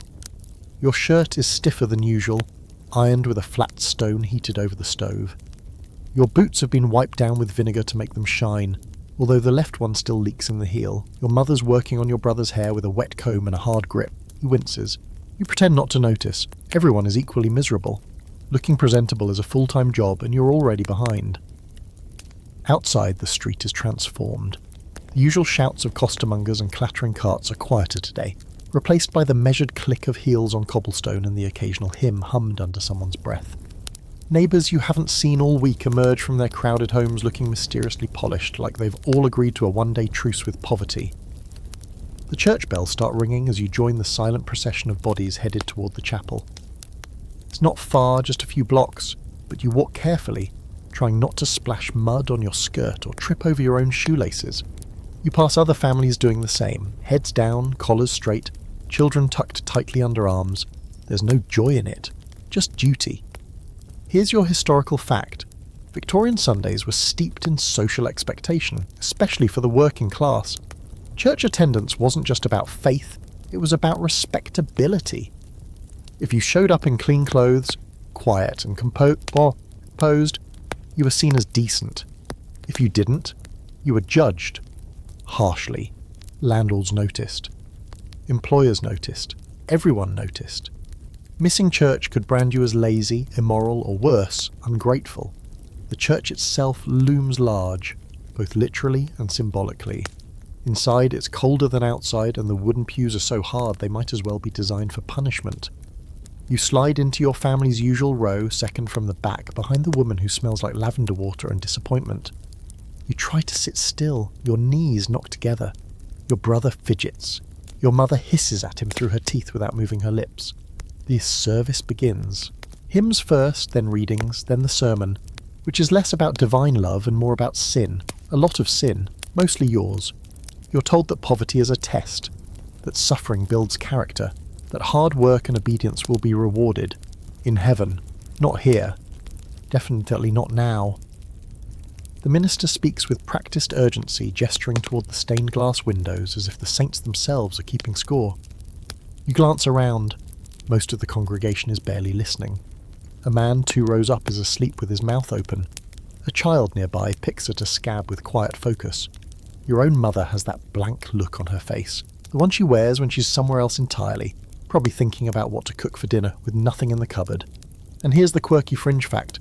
Some Victorian churches had assigned pews, rented by families on a weekly or annual basis. Wealthier families sat closer to the front, with polished brass nameplates and cushions. The poor got the back benches, unmarked, unpadded, and often directly under the drafty eaves. If you couldn't afford a pew, you stood at the back or didn't come at all.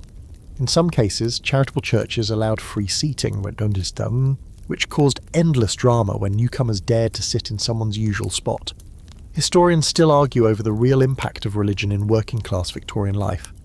Some see it as a tool of social control designed to pacify the poor with promises of the afterlife while keeping them obedient here on earth. Others argue it provided genuine comfort, a sense of structure, a community to belong to, even if that belonging came with a side of judgment and a strong whiff of superiority. The service ends with another hymn, this one in a minor key, which fits the mood perfectly. You mumble through the verses, voice hoarse from factory air, and then rise for the final blessing. The minister's voice drones on while your stomach growls in protest. You press a hand to it, pretending to pray harder. Back outside, the cold hits your face like a slap. The sun never really comes out on Sundays. Just grey light and a sharp wind that sneaks under your coat collar. The street fills again with voices, quieter now, but less tense than earlier. The performance is over and people return to themselves. Someone laughs, a child skips, you exhale. Back home, your mother puts on the kettle with a weary sigh. The fire is low, but the room smells faintly of bread someone has managed to toast over the flame. You take off your church clothes carefully, folding them with the kind of reverence usually reserved for sacred objects. Because they are sacred, these scraps of dignity you get to wear once a week. Dinner is thin again, bread, maybe tea, maybe something from a tin, but you eat it together, And for once, there's no shouting. Sunday dinner, humble as it is, feels like a pause, a breath between the grind of 6 other days. Later, you sit by the fire and listen to your mother hum a hymn under her breath. She's not particularly religious, not anymore, but the melody is soft, familiar, and it doesn't ask anything from her. It's just sound, comforting in its own quiet way. You go to bed early, the weight of Sunday already fading into the anticipation of Monday. Factory noise, wet socks, smoke in your lungs, but for now, you rest. Clothes folded, belly's not quite empty, and just a bit of silence in the air. There's a moment every morning, brief, fragile, when you forget the rules. Before the corset tightens. Before the sir and ma'am settle on your tongue like automatic syllables. Before the streets remind you exactly where you belong. You lie in bed, listening to the creaks of the building, the rattle of a distant cart, your sister's breath beside you, and for just a second, you're not a boy or a girl in Victorian England. You're just you. And then someone calls your name and the spell breaks. Today starts like any other, with layers of clothing that define your gender, your class, and your value all at once. If you're a girl, you pull your hair back into a tight plait or a bun, anything tidy, and slip into your dress, which is too short, too patched, and still smells faintly of last week's soap. If you're a boy, it's trousers, shirt, braces, cap. No matter who you are, you're not just dressing yourself, you're becoming your place in society. The Victorian world is obsessed with rules, especially about gender. Everything you do is judged through the lens of proper behaviour. The way you walk, sit, speak, laugh, work, clean, eat, it all matters. Or rather, how you do it matters. And who's watching? There's always someone watching. For women and girls, it's all about modesty, submission, and quiet usefulness. You're supposed to serve, smile, and never speak out of turn. You're expected to be grateful for every crumb of approval. Even your posture has a moral consequence. Sit up straight. Don't slouch, don't fidget. Fold your hands like you're waiting for Judgment Day. For men and boys, it's about strength, control, and hard work. You're not allowed to cry. You're not allowed to be idle.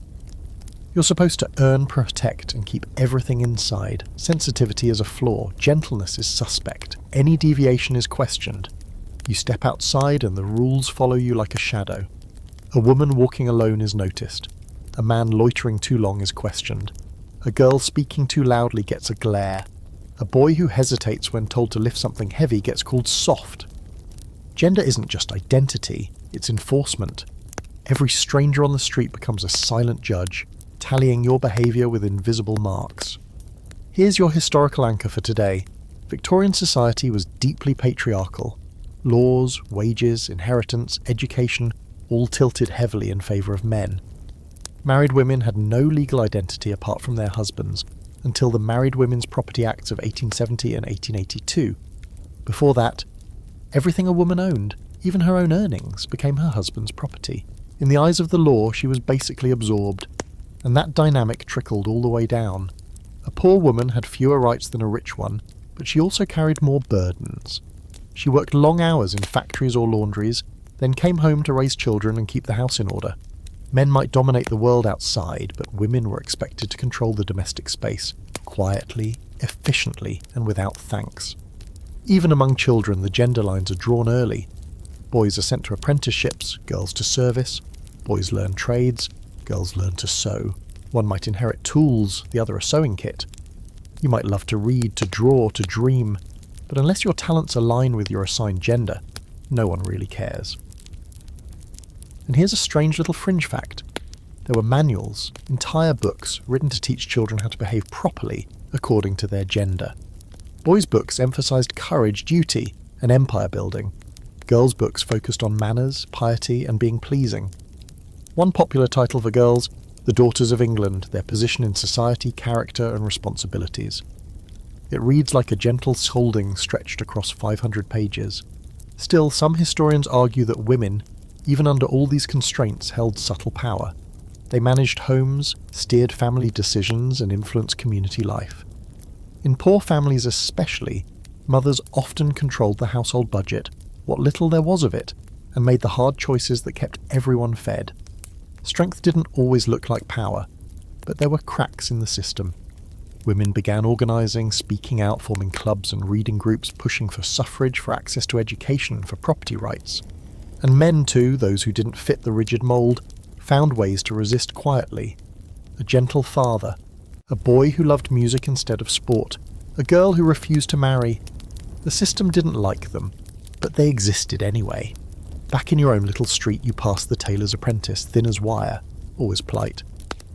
He gets teased for the way he speaks, too precise, too careful.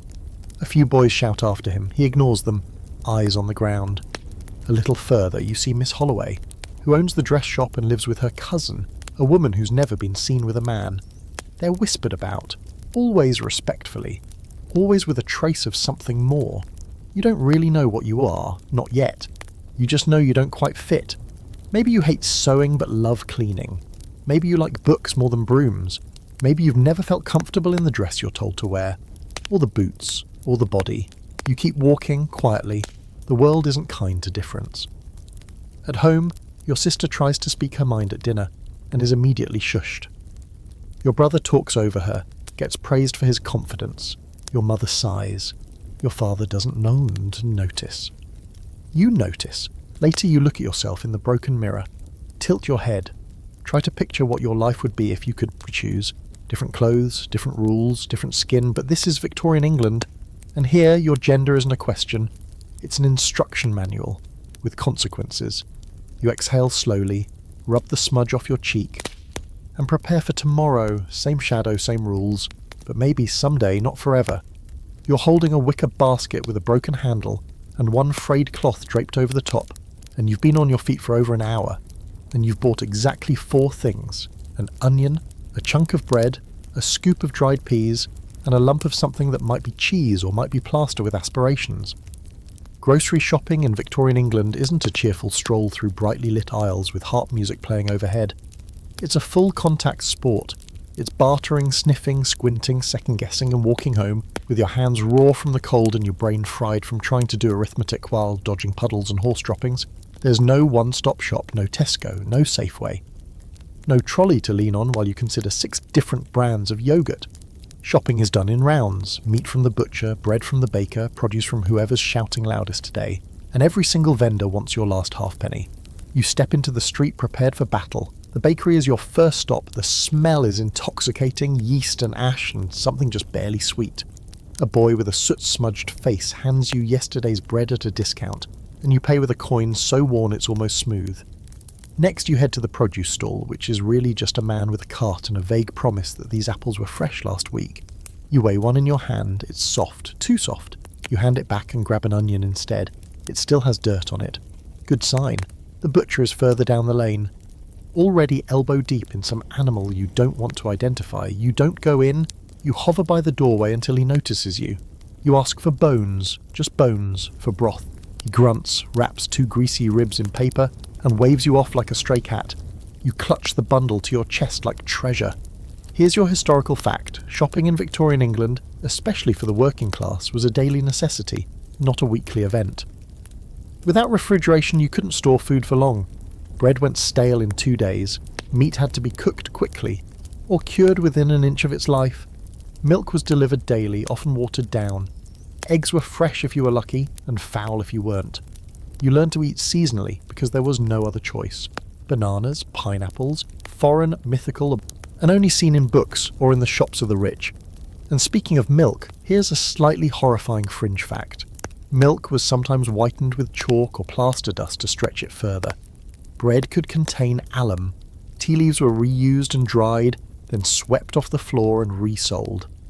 There were entire street economies built around food salvage, a polite word for what was basically second-hand groceries. You knew better than to ask questions. If it didn't smell like it was trying to kill you, you ate it.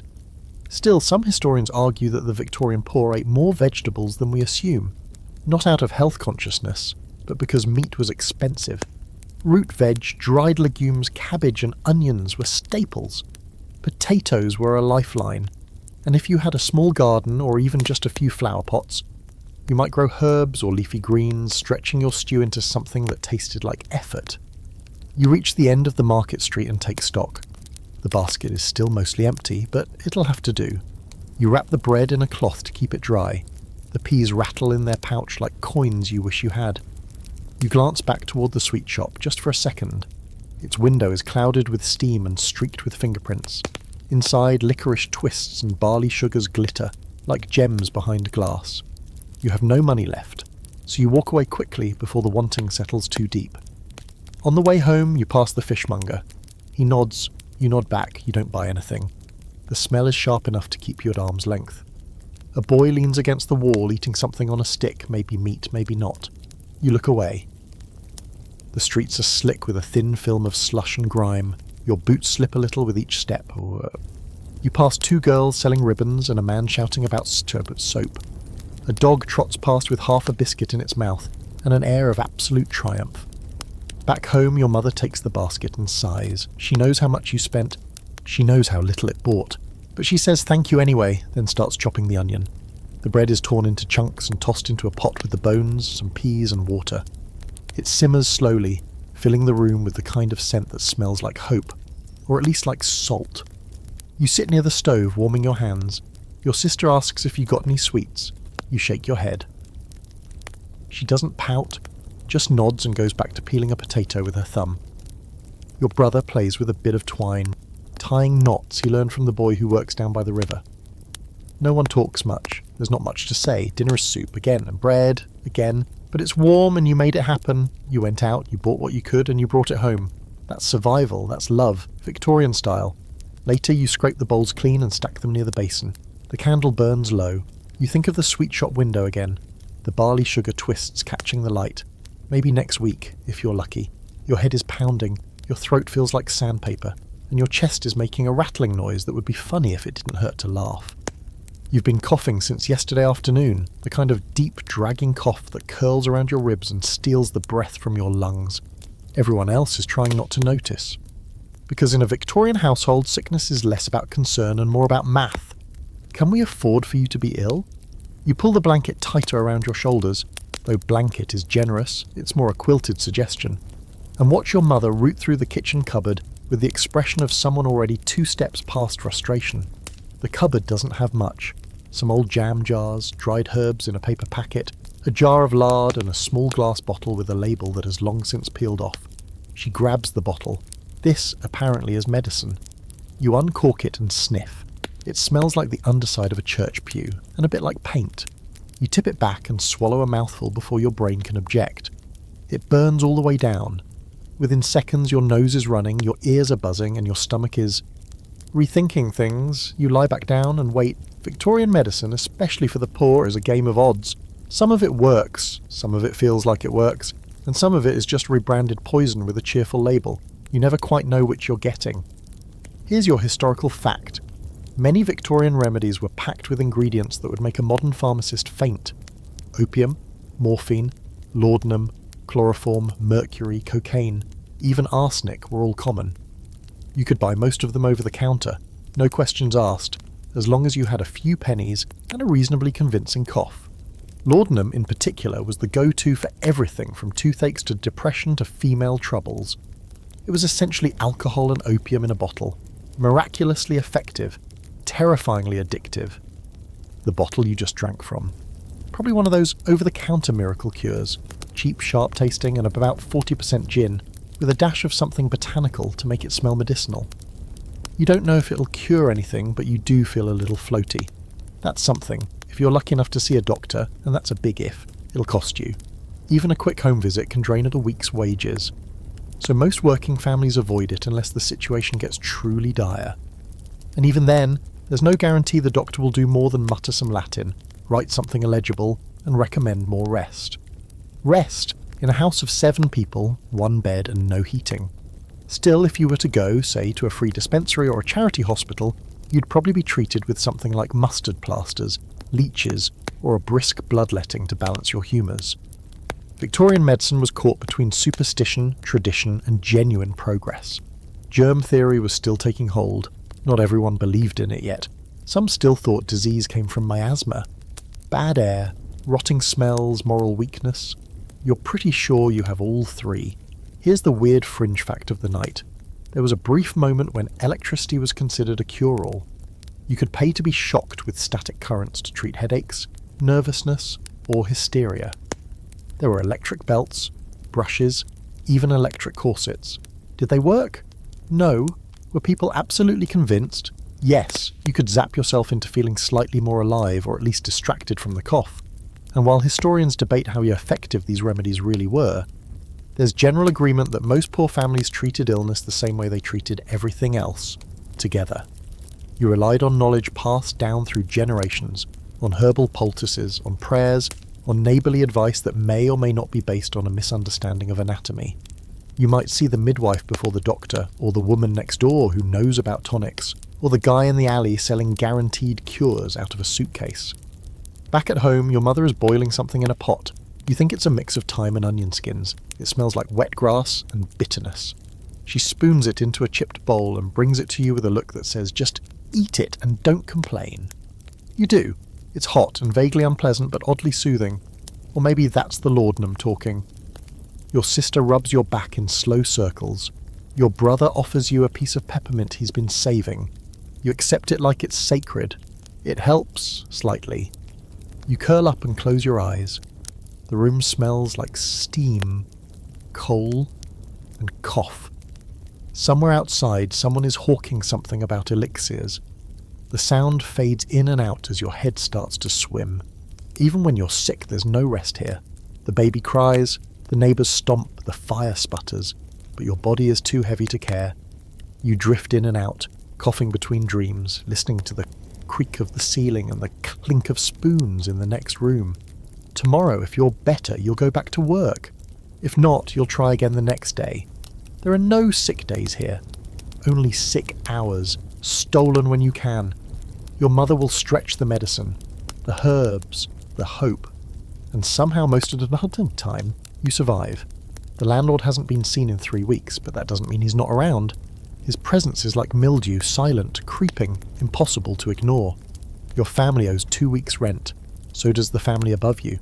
The woman downstairs swears she paid last Friday, but the man who collects said otherwise, and now her door has a split in it from where he kicked it in to make a point. No one says much about it. This is just how things go. You wake up early, not because you want to, but because the rats are having some sort of dawn ceremony near the cupboard, knocking over spoons and chasing each other across the cold kitchen tiles.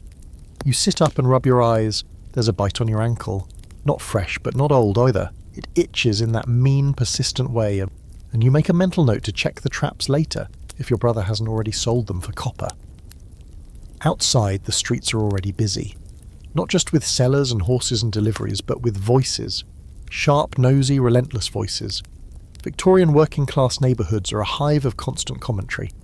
Privacy is a myth. Every word you say is overheard, every pot you bang, every late return home, every cough, every knock, every argument. It's all part of the community's humming awareness. Not out of malice, just habit. Your neighbour Mrs. Keeley has appointed herself local historian and moral police, and she's already shouting at the woman across the alley for leaving her washing out overnight.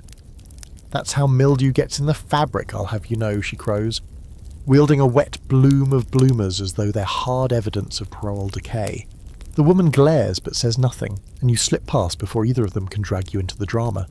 You're running an errand today, fetching coal from the yard 3 streets over. It's not glamorous, but it's a few pence in your pocket, and that's more than most can say. The coal yard is grim, as always. Black dust coats everything, your boots, your sleeves, the inside of your nose. You cough once, spit, and carry on. There's a boy working the shovel today who looks about 9, with arms like toothpicks and a permanent scowl. You nod. He doesn't nod back. As you haul the small sack down the alley, a group of girls is gossiping near the pump, whispering about the widow who started renting out her back room to a gentleman, no less. A sklip. Or so they say. Maybe he's just quiet. Maybe he's a cousin. Maybe he's someone's escape plan. You keep walking. Here's your historical fact. Victorian tenement neighbourhoods were tightly packed, physically and socially. Families lived on top of each other, sometimes literally, sharing rooms, walls, outhouses, even beds. With no soundproofing, people learned to listen and to talk and to guess. Gossip was a form of survival. It told you who was safe, who was sick, who might lend you a shilling and who'd take it without asking. News travelled faster than rats, and that's saying something. And speaking of rats, there are more now. A lot more. You spotted 2 on the stairs last night, and another skittering across the rafters above your mattress. Some of them have names, not officially, but when you see the same one 3 nights in a row, you start calling it something. You've dubbed the big one with the half-ear Sergeant. He seems to run the place. The landlord won't send to pest control. He says it's your job to keep the place clean. That the rats are a result of laziness, not rotting floorboards and open drains. But no one's seen him in weeks, just his runner, a lanky man in a brown hat who knocks loudly once a week and demands rent in a tone that makes your skin crawl. Your mother deals with him. She always stands straight when she answers the door, like a soldier. She doesn't let him see her wince when he calls her duck with a sneer. You all stay churnest until he leaves. Here's your fringe fact. Some Victorian landlords own dozens of properties but refuse to spend even a shilling on repairs. Leaky ceilings, broken windows, rotting staircases, these weren't exceptions. They were the rule. If something broke, you fixed it yourself. If you couldn't, you just adapted. There are documented cases of families building makeshift scaffolding inside their own flats to stop the ceiling from collapsing. One family slept under an open umbrella for weeks to avoid the dripping from above. The scholars still debate whether these landlords were all heartless or simply overwhelmed by a growing urban sprawl they couldn't manage. Some had hundreds of tenants, others lived comfortably miles away and never saw the decay firsthand. But the people living in it, you, didn't care about the excuse. You cared that the floor groaned when you walked, that the fire didn't keep out the cold, that the plaster dust fell into your soup when the wind picked up. You drop off the coal and head back home, passing the row of shops on the way. The butcher is arguing with a constable. A dog sleeps on a sack of grain like he owns it. A child is crying in a window above the fishmonger's. You try not to look. Back in your room, your mother is arguing with someone, quietly. The runner came by again, left her a note, rent due tomorrow or there'll be consequences. Your mother folds the note like it's nothing and puts it in the drawer where she keeps important things, buttons, letters, scraps of recipes, and a ribbon from when your sister was born. Later that night, you're sitting by the fire counting blisters on your palm, when Sergeant the Rat scurries across the floor with the confidence of a man who knows he pays no rent. Your brother tries to throw a boot at him, misses. The rat vanishes behind the cupboard. The walls are quiet for now, but you know someone's listening. Someone always is. You lie down to sleep, one eye on the ceiling, one ear on the stairs. Tomorrow the landlord might show up. Or not, but the rats definitely will. You're sitting on the edge of the bed, toes barely touching the cold floorboards, trying to decide whether it's worth standing up today. Your legs ache, your back's sore, your stomach has been growling since last night, and there's a draft working its way up your spine like a determined ghost. But outside the window, you hear music, badly played, yes, but cheerful in a way that makes your heart twitch. It's a fiddle, just a few streets over, and someone's clapping along. You smile without meaning to. It's a bank holiday. At least that's what the calendar says. Doesn't mean you're off work, or that your father is, or that anyone in your building gets a picnic, dick, and a breezy train ride to the coast. For most working class families, a holiday is more theory than reality. You still get up, you still hustle. But there's a strange kind of lightness to the day, if not in body, then in spirit. In some houses, the children are dressed a bit better. Ribbons tied neatly, or boots polished. Maybe their fathers saved up a shilling or two for a visit to the park or a ride on the tram. You pass a few of them as you head toward the square, families in their Sunday best even though it's Monday. The mothers hold the children's hands tight and the fathers walk with shoulders straighter than usual. There's a rare kind of pride in just being out together. You're not headed to the park though. You've been roped into helping clean out the rear alley of the bakery where your uncle works. He promised you half a meat pie and the chance to lick the jam pot when no one's looking. Fair trade, ma. The alley stinks of yeast, ash, and whatever's been fermenting in the broken barrel near the drain. You get to work sweeping, sorting, hauling old crates into a stack by the back wall. Halfway through, your uncle hands you a scrap of warm bread from the oven's edge. You burn your fingers, but eat it fast, crumbs sticking to your lips. It's better than anything you've had all week. Here's your historical fact. Bank holidays were introduced in 1871 with the passing of the Bank Holidays Act. It gave official recognition to a handful of days where the banks, government offices, and many businesses would close. For the middle and upper classes, this meant leisure, travel, tea on the lawn. For the working class, well, it was complicated. Some employers honoured the days off, some didn't. Some workers took the time to rest, others simply couldn't afford to. Time off meant money lost. And yet, even without fancy excursions or iced cakes, people found ways to make the day special.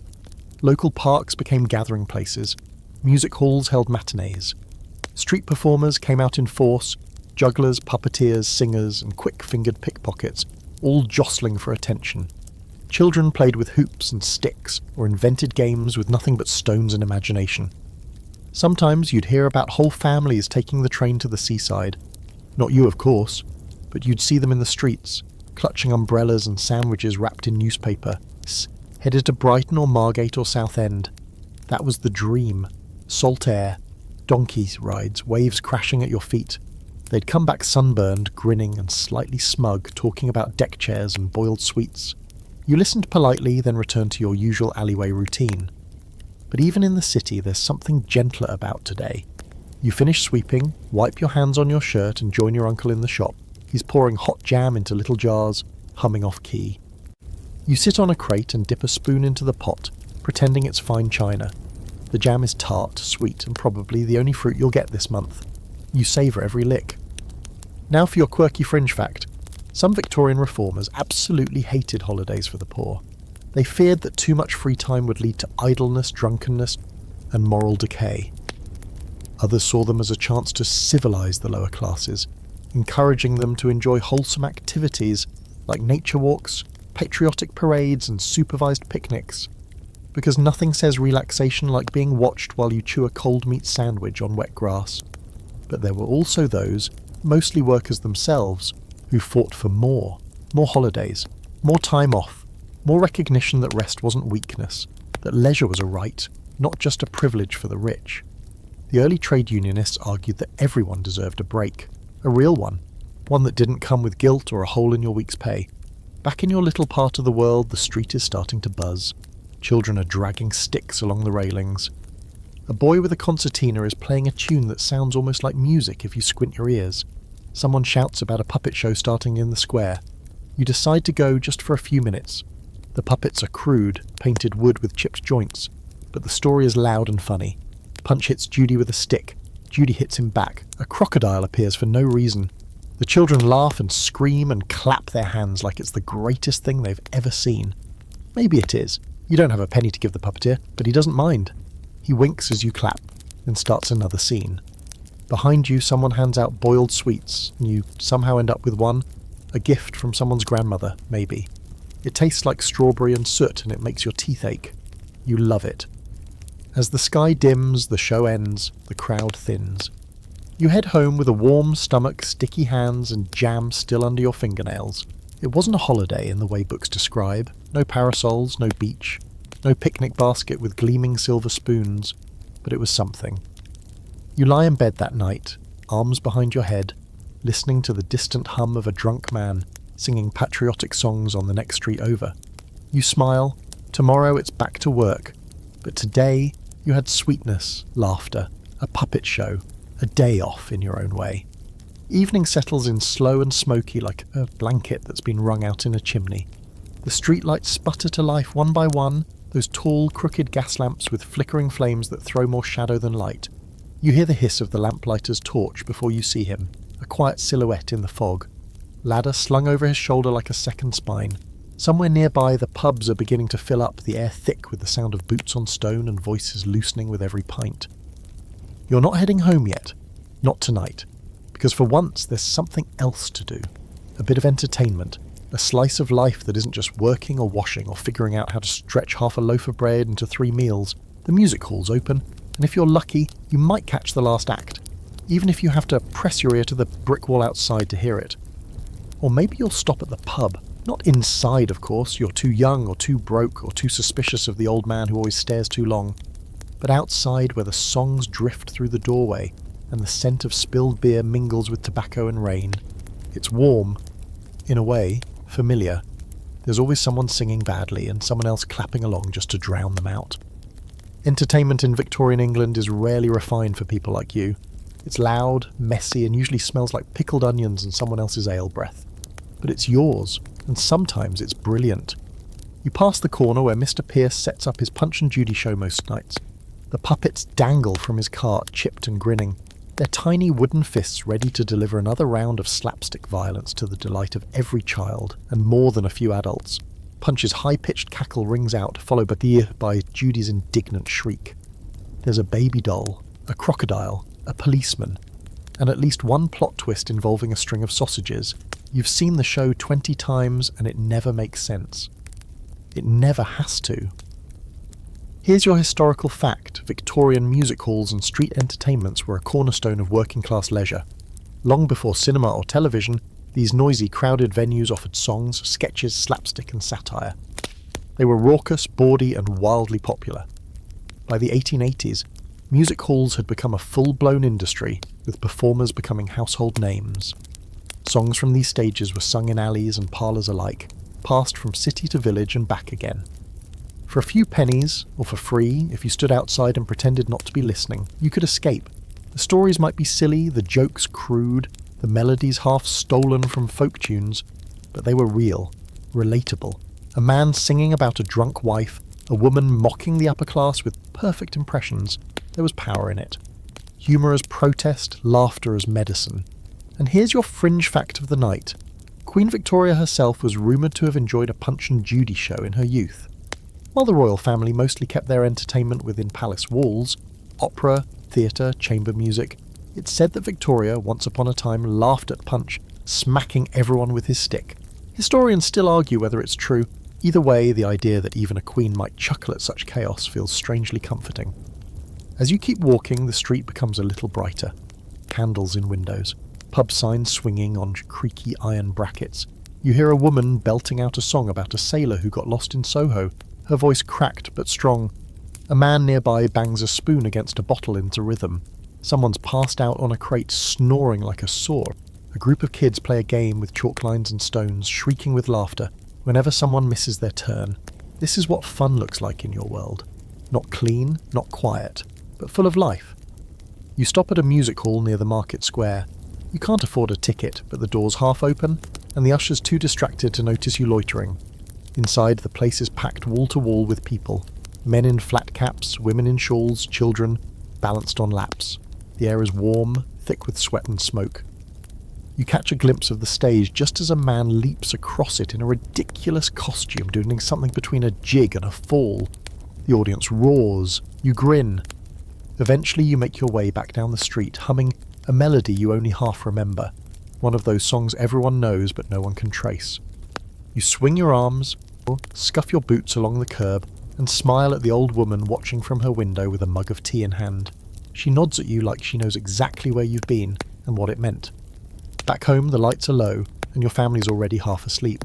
Your mother asks where you've been, but not harshly. You say, "Just listening?" and she nods. She understands. You settle into bed with a sore throat from singing along outside the pub, and a stomach that still growls, but you feel lighter somehow. Entertainment doesn't fill you up like food, but it feeds something else, something tired and invisible, the part of you that gets lost between factory hours and fog. Tonight, it's back. Tomorrow, you'll rise early. Again. You'll scrub, sew, hammer, haul, but tonight, you saw Punch hit a crocodile. You heard a woman sing about a stolen horse.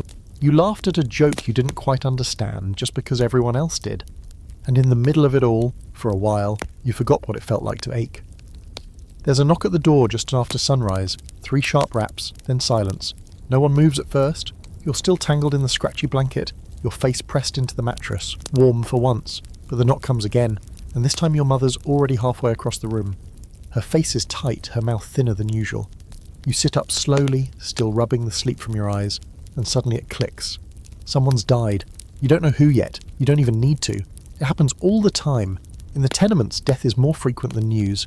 It comes quietly, in the middle of the night, behind thin walls and behind closed doors. Sometimes it's a baby who never really learned to cry.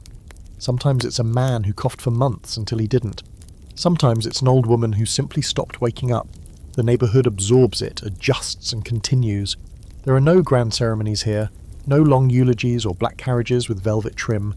There's just a body, a family, and a clock ticking down until the landlord wants the room emptied. This time it's the Jones boy, young, 13 maybe, worked down at the ironworks until his lungs gave up. Everyone knew it was coming, he'd been coughing blood for weeks, but it still hits harder than usual. He was sharp, that one, always had a joke, could make a spinning top from an apple core and a nail, gone, just like that.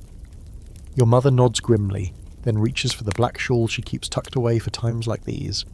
She tells you to dress quickly, There'll be a vigil this evening, nothing fancy, just neighbours gathering, saying something kind, offering a cup of tea and maybe a slice of bread if the family has anything left. You get dressed slowly. It's hard to shake the weight that death drapes over everything. Even the fog seems heavier today, sagging against the windows like wet cloth.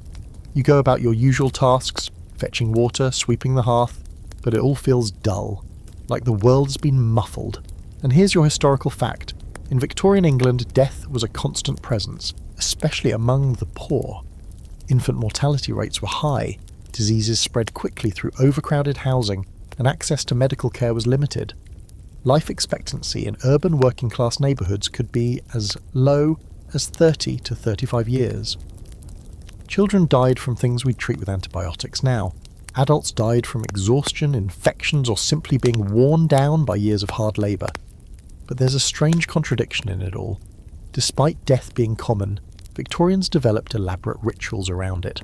Mourning clothes, funeral customs, even etiquette books about how to grieve properly. Black crepe ribbons, armbands, veils, mourning rings with hair braided into the band, post-mortem photography where the dead were posed as if merely asleep. It was a whole industry, a business, even a fashion statement. Of course, most working-class families couldn't afford any of that.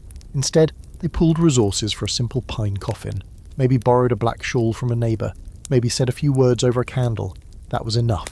It had to be. And here's your fringe fact. There were death clubs. Yes, that's what they were called. Working-class families paid small weekly dues into a shared fund so that when someone died, the club would cover the cost of the burial. It was morbidly practical, a way to die with a shred of dignity in a world that charged for everything, even your final resting place. That evening, you walk to the Joneses' room with your mother and sister. The hallway is quieter than usual. No shouting, no gossip, no children banging tin cups on the stair rails, just the shuffling of feet and the low murmur of shared sorrow. Inside, the air is heavy. The boy's body lies on a narrow table wrapped in a sheet. His hands are folded over his chest. His face is pale but peaceful. Someone's placed a wilted daisy beside his head. There's a candle at each corner. The room is filled with people, neighbours, schoolmates, workmates. No one speaks loudly. A few are crying, most aren't. There's not enough left in them for tears. You sit quietly near the window watching the flame tremble in the draught. Your mother passes around a plate of bread. Your sister pours weak tea. Someone tells a story about how the boy once tricked the milkman into giving him an extra bottle. Laughter ripples through the room, gentle and short. Then silence returns. Later you walk home under a moon that looks too clean for a night like this. The fog is clearing and you can see stars between the chimneys. Your mother walks slowly, her arms folded, head down. You want to ask her if she's okay? You don't. It's not the sort of question that gets asked. Back inside, the fire is out. You curl into your blanket, still in your day clothes, and stare at the ceiling. The cracks look different tonight. Sharper, maybe. Or maybe you're just seeing them more clearly. Here's what you know. Death doesn't wait. It doesn't care about age, or kindness, or potential. It just arrives, takes what it wants, and leaves you to sweep up afterward. But in this life, this narrow, smoky, scraped-together life, people still show up. They still pass bread, they still tell stories, they still light candles. You close your eyes, listening to the last of the footsteps outside, and whisper goodnight to the boy who made you laugh once. Then you sleep. Because tomorrow, someone still has to go fetch water. It hits you somewhere between the alleyway and the butcher's, this sudden awareness of your own stench. Not just the faint sweat of walking or the greasy hint of last night's stew clinging to your coat, but the whole, all-encompassing bouquet of being poor and unwashed in a city that doesn't give you time or tools to smell like anything else. You pause for a moment, sniff your sleeve, and wince. It's not terrible, just present. You smell like coal smoke, like wet wool, like stale lard and old bricks, and maybe even last week's laundry water. It's the smell of survival. But it still makes you self-conscious. Your mother once said it was the smell of the city. She said, you could close your eyes and know where you were just by sniffing. And she wasn't wrong. Every corner of the neighbourhood has its own scent signature. The fishmonger's reeks of salt and scale and decay. The laundry house smells like lye, wet flannel, and steam. The tannery 3 streets over is nothing short of a public nuisance. Boiled hides, animal fat, something vaguely chemical that burns your eyes. Then there's you who share a mattress with 3 siblings, who rotate shirts every few days and undergarments even less frequently, who bathe when you can, which is to say not often. You start wondering what strangers smell when they pass you. Do they wrinkle their noses? Do they step aside because of the fog or because of you? Here's your historical fact.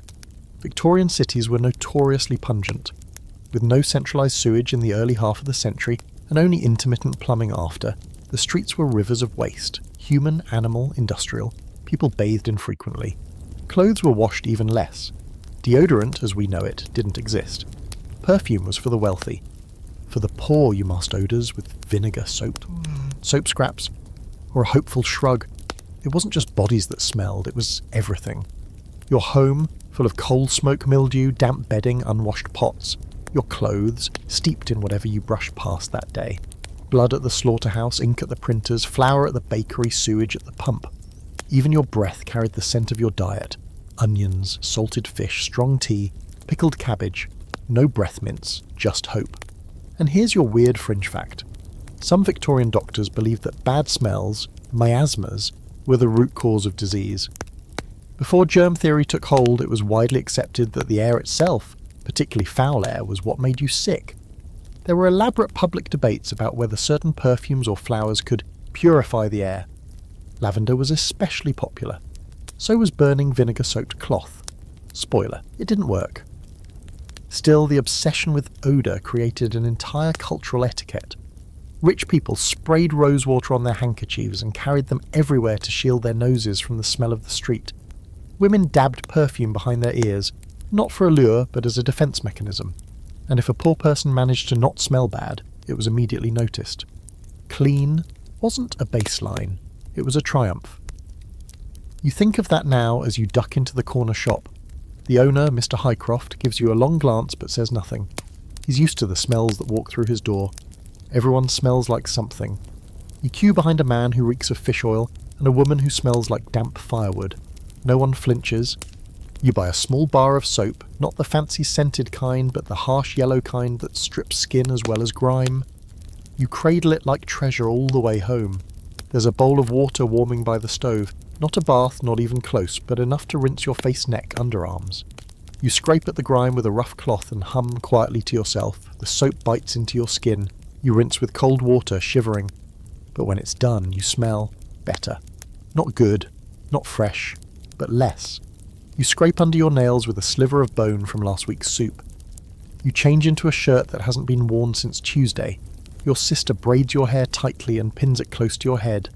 You rinse your mouth with tea that's been sitting too long. You rub your boots with a scrap of wax paper to give them the faintest shine. It's not vanity, it's armour. You pass by a group of girls your age outside and one of them nods. Not a mockery, a real nod.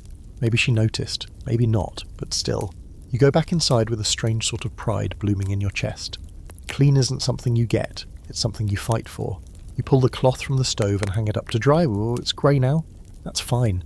The room still smells like boiled onion and wood smoke, but also just faintly, like soap. That smell clings to you as you lie down to sleep, and for once your nose doesn't wrinkle.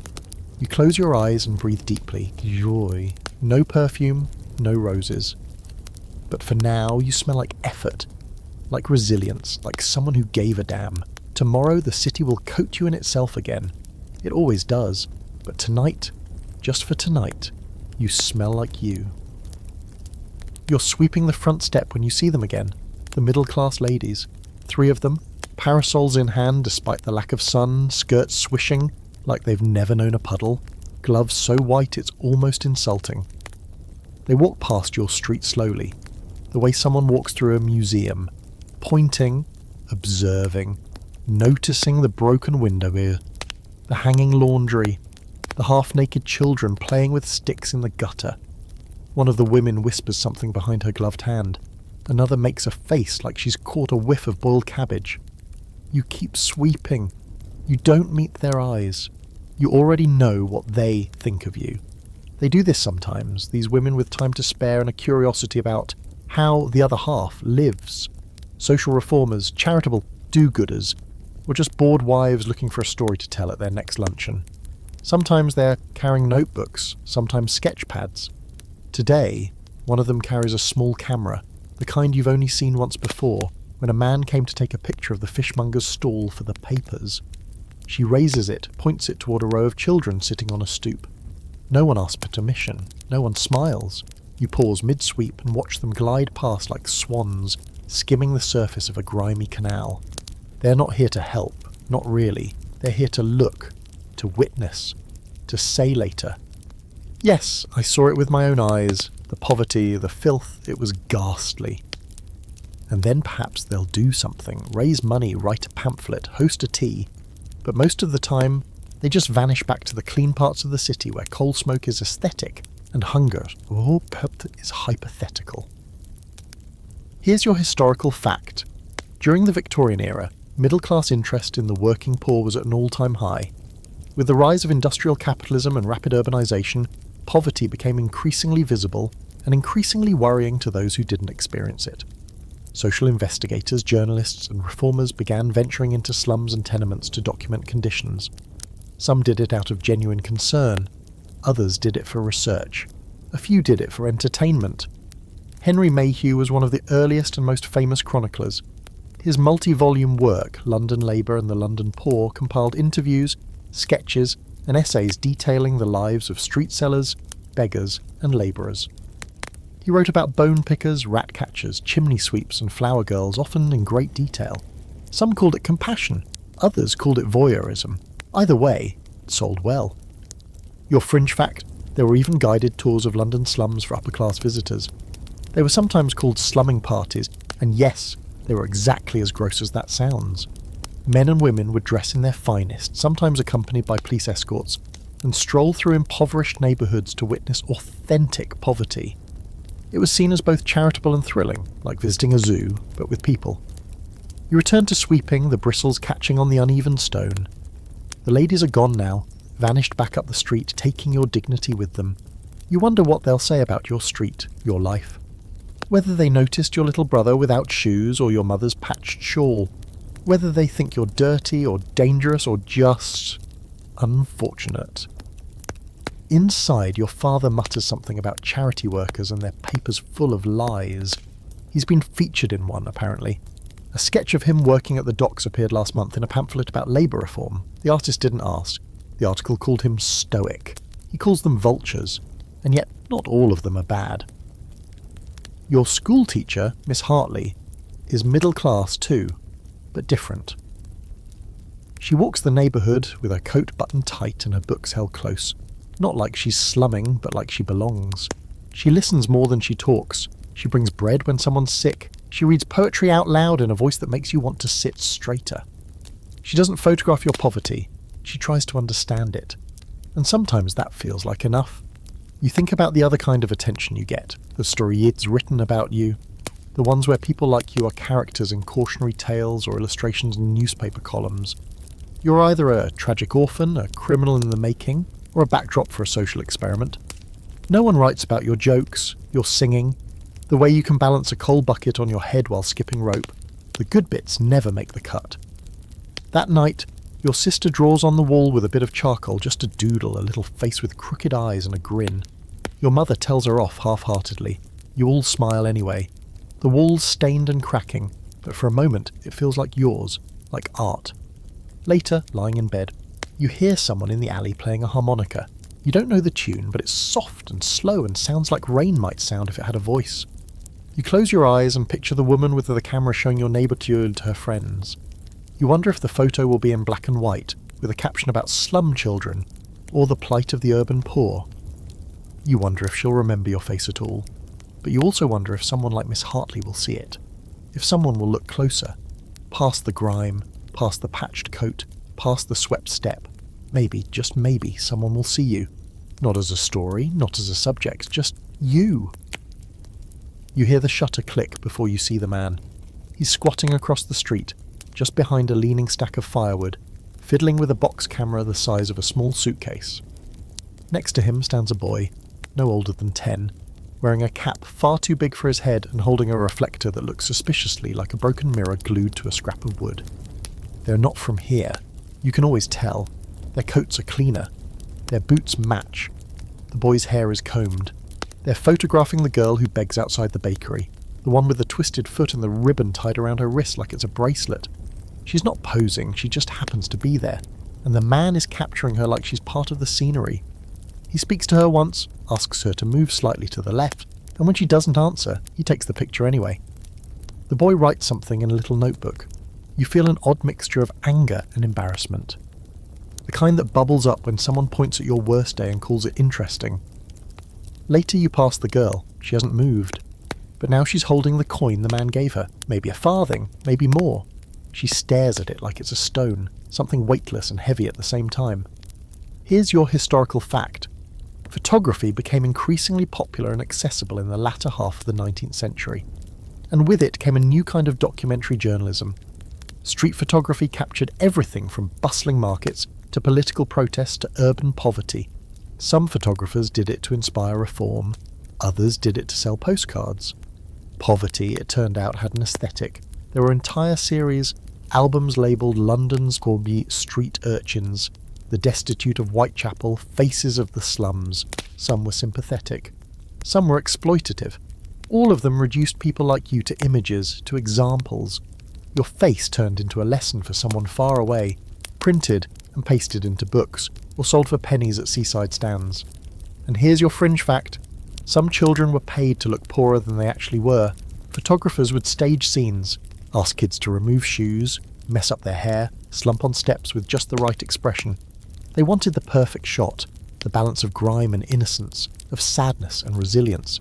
Something to make the viewer say, "Oh, those poor children," before turning the page and sipping their tea. Back on your own stoop, you think about how you would look in one of those photos. Not smiling, of course. No one smiles in these pictures. The exposure takes too long anyway, 5-10 seconds sometimes, but also, it just wasn't done. Smiling in the face of hardship would confuse the message. You'd be too real. You glance at your sister playing with the button string you made her. She's giggling, swinging it like a lasso. Her cheeks are smudged with flour. Her laugh is pure sunshine, and suddenly you imagine someone photographing that moment. Would they? Could they? Probably not. It's not tragic enough. Inside, your mother is fixing the tear in your father's coat. She pricks her finger and doesn't flinch. Just dabs the blood on her apron and keeps sewing. She says nothing about the photographers, but you know she hates them. She's been in one of those pictures, years ago, a charity pamphlet for a shelter she never actually used. Her face looked tired. The caption read, "A mother's silent struggle. She never got a copy. You sit down beside her, watch the needle flick in and out." She finally speaks, her voice low. They never show the good days, do they? You shake your head. They don't, because they never catch the moment after a warm meal, when everyone's quiet and full and the fire doesn't sputter. They never catch the smile when your father tells a story from his sailor days, or when your brother makes a stupid joke and your mother snorts tea through her nose. They never photograph your hands washing the floor with pride, or your sister's careful braids, or the way your neighbour shares her last 2 eggs just because you look tired. They come for misery. Misery sells. You think of the man behind the lens, crouched and focused, his face blank as he documents someone else's despair. You wonder if he sleeps well. You wonder if he shows the photos to his friends and says, "Look what I saw today," as though it's something he can put away in a drawer once he's done looking. But here's the thing. You don't get to put this away. You live it. Tomorrow, that photo of the girl by the bakery might appear in a pamphlet or a newspaper, or even hanging in a gallery, framed and labelled. Someone might point at it and say, "What a shame," and then they'll walk away. Maybe they'll drop a coin in a collection tin. Maybe they'll say a prayer, and then they'll forget. You won't. That night you draw a picture with a stub of charcoal on the wall near your bed. It's not good. Your lines are shaky, the face too round, but it's a picture of your family, all of you, sitting by the fire laughing at something only you understand. No captions, no tears, just you as you are, a life not curated, not labelled, not sold. The rain starts just as you're drifting off, soft against the window glass. You wonder if the photographer stayed out long enough to get wet, if his lens fogged, if he got the shot he wanted. You hope not. Because for once, maybe today doesn't belong to him. It belongs to you. You're up early, too early really, but something about the air feels different. Not lighter, not cleaner, but softer, like the city took a deep breath and forgot to exhale. There's no shouting in the street yet. No cartwheels clattering, just the distant sleepy hum of a milkman's whistle and the scratch of your mother's needle as she mends your shirt in the corner. You sit still for a while, letting the quiet wrap around you like a borrowed coat. Then you hear it. The low, unmistakable chime of church bells. Not the thunderous, commanding kind from the rich parts of town, but the thinner, cracked ones from St. Giles's over on Gutter Lane. They're late as usual and slightly out of tune, but there's something warm in their wobble. A Sunday sound.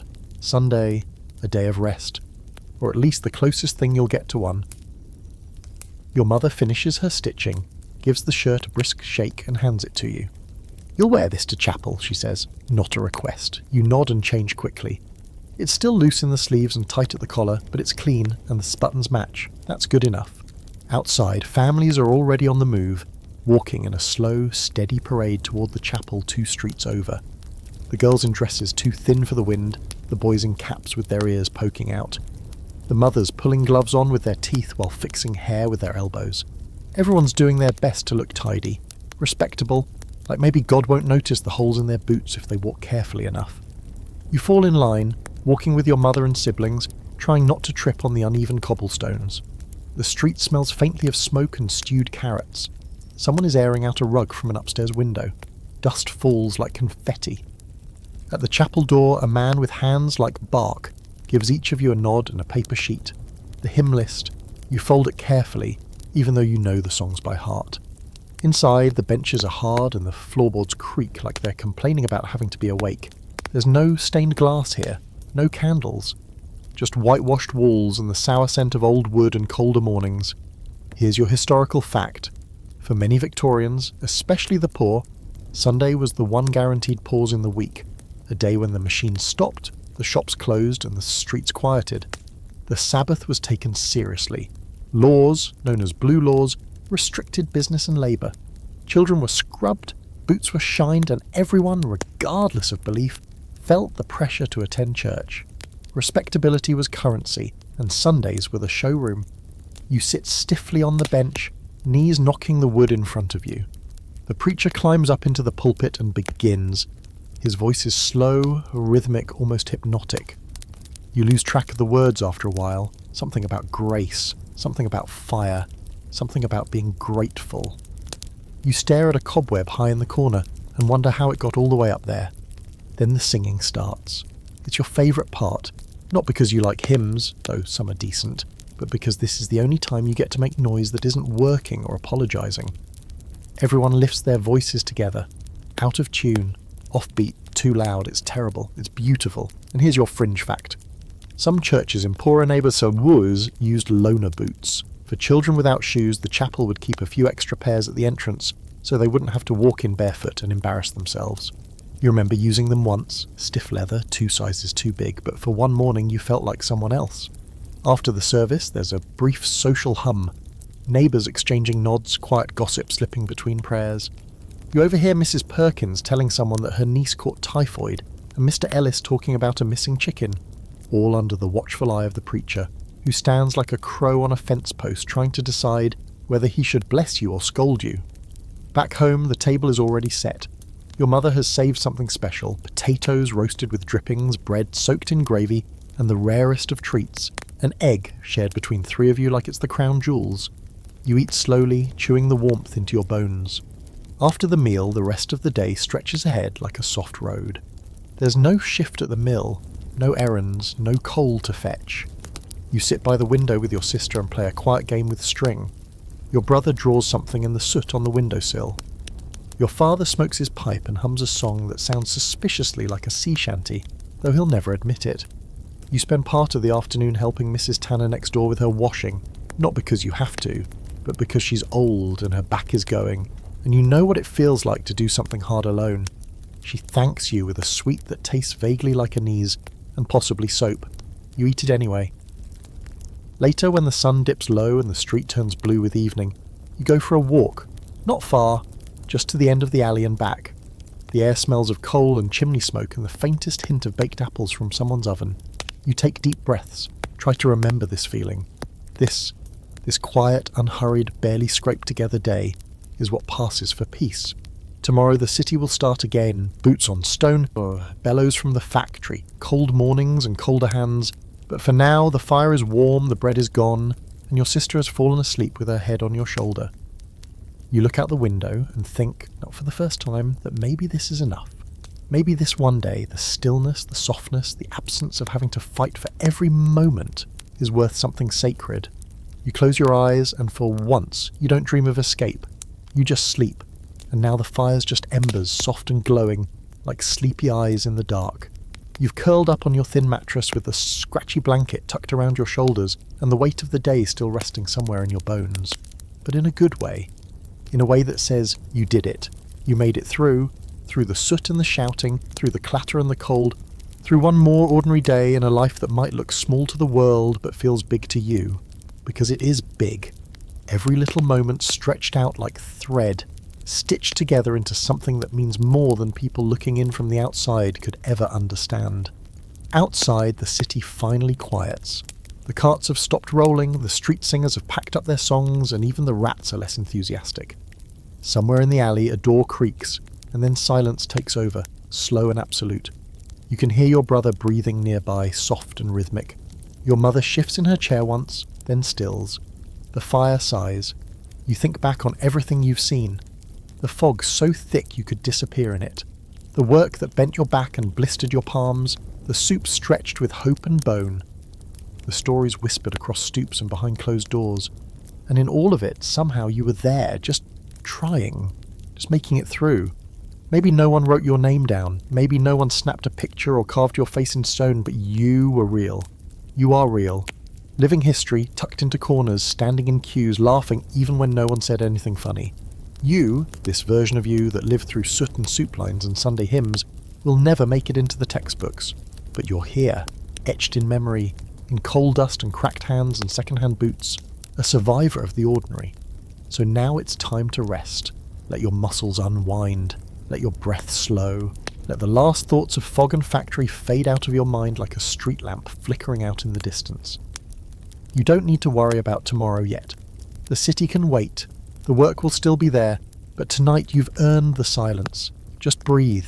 Let the weight of the covers anchor you gently. Let the dark be soft instead of empty. Let your heart slow to the rhythm of creaky floorboards and quiet dreams. You're safe, you're warm enough, and you're not alone. Tomorrow you rise again, but for now, sleep.